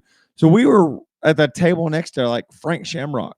You remember that? Is that who we were next to? Frank Shamrock was at one of those tables next to us. I was so new in all MMA, I didn't even know who we were around. Yeah, we were at Ken Shamrock's fucking brother Frank Shamrock. We saw Daniel Cormier fight, right? Yeah, Daniel Cormier, Tyron Woodley, and Amanda Nunes fight on that fight card we saw. That's ridiculous. And then the fight card we saw any of them was Dan Henderson. We saw Levi. Levi saw. With Levi, sorry, I'm pointing because it's YouTube. Levi and I saw Dan Henderson, Mayhem Miller, Shinya Aoki, King Mo Lawal. Dude, that was fucking fun. Strikeforce was the shit. Gegard Mousasi. Gegard Mousasi. And Shinya Aoki. Yep. That was a good fight card. All over the place in our conversation. And then Chad and I had saw fucking, Tyron Woodley, Daniel Cormier, and Amanda Nunes on fighting that night. That was fucking badass too. So goddamn. But still, Chad saw Jon Jones fight live. I wasn't there, but yeah, that's cool. Who did he fight? He fought Rashad Evans. God damn, that was that fight versus Jon Jones. That was that fight. Where's that? Atlanta. Yeah, Atlanta. God, yeah, that's an awesome fight. Oh, well, that was the thing. A friend of ours, Jason. Yeah, yep. He had tickets. He had the tickets that I used. He went down there and then won tickets while he was down there. Holy shit. He won better tickets. And so then he called me and he said, hey, I won tickets. Can you use these tickets? You're like, not, absolutely. I'm going to give them to somebody else. And I'm like, yeah, I know somebody that will go. Because the thing was, it was like a Friday and the fight was like the next day. Right. And I'm like, I know somebody that'll go. And so then I called Kevin. Our guest from the last thing. From the last episode. And I said, hey, I'm going to Florida the next day morning. But that's halfway there, baby. No, so what he did was he drove to my house Saturday. We drove to Atlanta to watch the fight. And as soon as it's over, which was like 12:30 or whatever fights are generally at, we drove from there from Atlanta all the way back to Nashville that night. He sleeps at my house. He has it set up for the people to come pick him up to go to Florida the next morning. So he sleeps like 4 hours, and they come pick him up at my house. Then he goes back to Florida. Kevin's a goddamn trooper. Oh yeah, wow. He'll do anything. Like I knew when I called him, I'm like, I'll tell you this right now. I would definitely go. You would go today. I would. Yeah. Then it was a good fight. It was a good time. But I will say though, it's. I still think it's way better watching that shit on TV than seeing it live. Yeah, unless you have really amazing seats. We had really fucking good seats. Really? Our seats were several $100s. I can't remember the exact price, but I want to say our seats were pushing $400 a piece. and I still don't feel like I was low enough. I actually thought Rashad had a chance in that fight. I did too. He did not, though. No, not even close. Nope, not even close. He got fucked all the way up. I thought he had a shot going in, though. But it was still good. It was still a fun time. Like That's everything right. about it was still fun. What you got, Levi? What are you saying? Well, boys, we're nearing the 3-hour mark. And We as fuck right now. We are going to go over the 3-hour mark. Are we? That's what we do now, don't we? We've gone over 3. We've gone. Our longest episode was. So we almost crossed the threshold of the longest episode with Kevin, I think. All right. Well, if we're going to continue this, we got to switch gears. What are you gonna say? Let's switch gears. What you got? So, well, just saying though, from what our feedback was from most of our listeners, unless anybody wants to contradict this, is that they basically just kind of listen to this podcast like as it comes. So like they're fine with it being really long because we only do one a month. So right. Well, I am kind of curious from you guys. So I watched Good Mythical Morning last year, and I watched it this year. They did a March Madness bracket of the best cereals of all time and the best ice creams of all time. And then I saw a video of from Dude Perfect about the best candies of all time. And we did a rank section, and I would really like to get that ranked app that you had, Chad. Oh, it's not an app. It's a fucking it's a website, and a lot of it's like pre-done.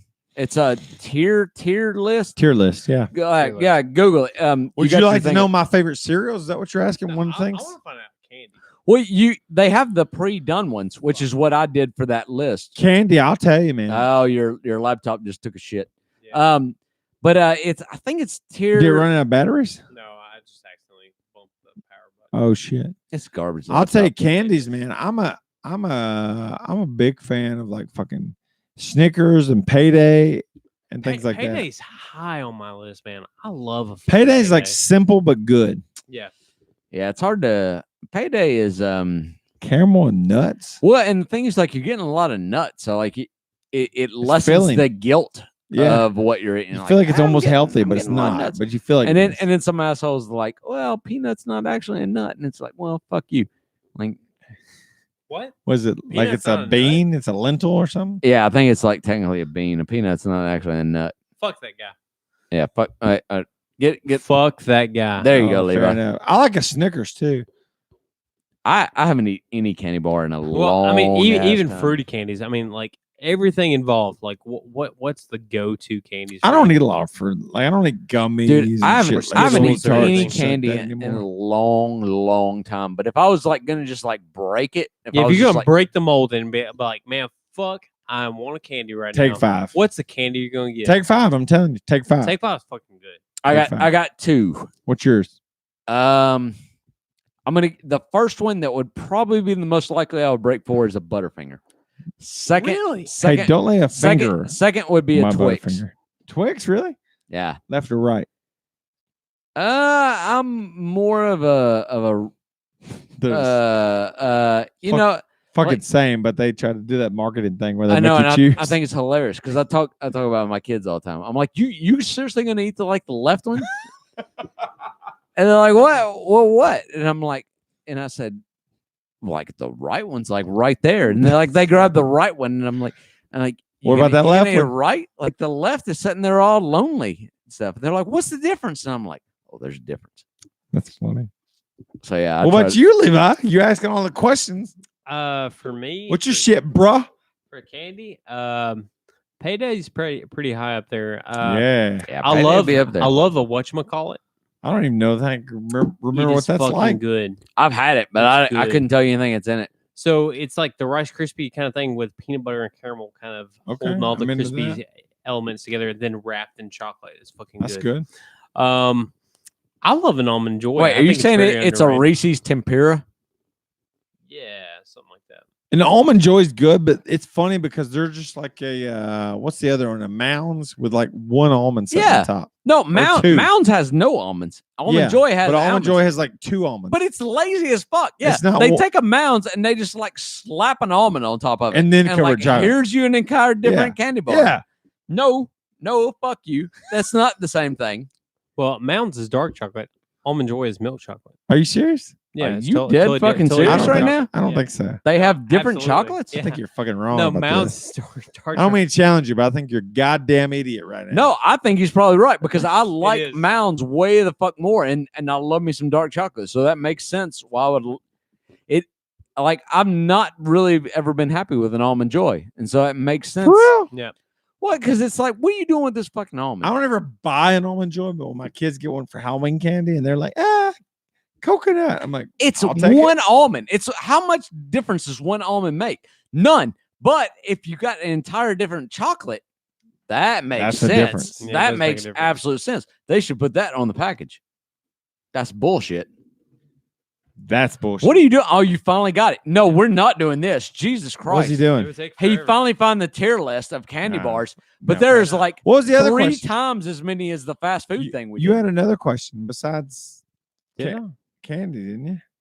Well, Fuck a milk dud. Fuck that shit. You know, milk Milk does. Duds are terrible. I like Whoppers though. Yeah.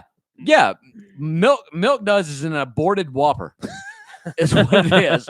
It never got to be like somebody just fucking shit. Shit. passed on that Fuck, shit man. before it got to become a Whopper. That's funny. But no, I We was could actually do candy bars on this. This is pretty good. I didn't really think we're pretty opinionated on this. We might have to say this in the next podcast. I like Heath and Score Bar. They're basically the we same might thing. do but I this like 'em both. post podcast because I'm just curious what you guys stand on this. Where you guys stand on Junior Mints? I fucking love Junior Mints. I in the right like setting. Junior Mints, but I don't think they're like top tier of your creamy mints. If I've just eaten like Mexican, my breath's kicking, I'll take a Junior Mint. It's like Yeah. dessert No. and a breath mint. Ever But since those the Seinfeld episode, I love it even more. but Yeah. those soft mints that a lot of places have, The after dinner mints or Andy's mints. yeah, they're like a mint, but like you can York. Yeah, peppermint paste. Oh fuck, they're so good, man. They're so good. Ah, And not that's a dark. York. That's a dark chocolate. That's actually pretty. What are you gonna say, Chad? You know what I'm talking about? Those mints, they're like you think like a mint, like a round flat mint, Yeah, but they're like they're like barrel shaped and they're soft. and they're soft. Yeah, those are good. Well, that's better than any fucking Junior Mint. true, That right there. true. I get that. And you know how there's like a Sam sells that off brand like disc mint. Yep, I'll eat them. You those can are buy good. thing. Those are better than Junior Mints. Fuck, you're wrong. No, I'm not wrong. God, you're wrong. Oh, we're gonna fight. You like the Oh, taste we're of gonna dick fight. if you like that better What? than Junior Mints. I don't know about that. You just got, son! damn son. Come on, guys! Yeah. That's right. Hey, so as we sign off here, any last words from you, Levi? No, just with all this coronavirus going on, be safe. Absolutely support local businesses, as this is a very tough time for those people who are running those small businesses. Yep. And show some love. Those extra tips that Chad was talking about, essential to keeping businesses like that alive. Rock on. And stay tuned. We got a lot of new shit kicking. We're gonna talk about this off podcast about things that we might expand the brand. Oh, shit's And, a changing. Yeah, we're looking These to go times big. are changing. So We have the creator of our theme music, Chris, is going to come on and be a guest next episode. So that'll be Yes. exciting to Oh, see. yes. shit. What he's gonna be like. What's the date on that?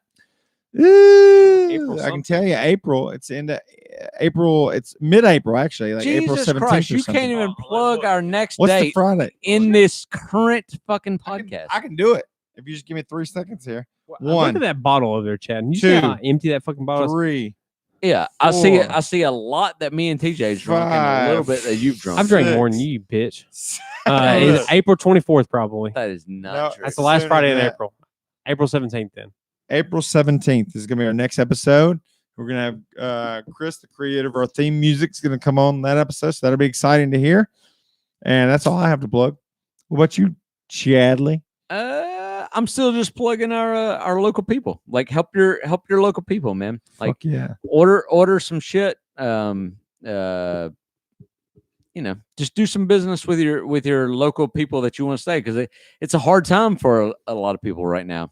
Fuck yeah. Um, it is. Especially if they're not essential, if there's a restaurant and they're trying to do takeout, just buy some fucking takeout, man. But do what I talked about. Buy some like appetizer, and if you're Right. worried about it, don't even fucking eat it. But tip them what if you're working right now, yeah, and everything's going, there's no reason you shouldn't be able to tip somebody $100. True. There's no reason. Just fucking do it. I mean, because if you're and me and my wife talked about this, like we're blessed to both have a job and both be earning income, and it's like it's kind of your duty, a part of your community, to help spread that around. Like just take care of people. If you're a stripper and you need a few extra bucks, you know, or anything like that, just DM me and I'll see what I can do for you. Yeah, see, there you go. You always got a customer here. Love you guys. All right, peace out, bros. Later.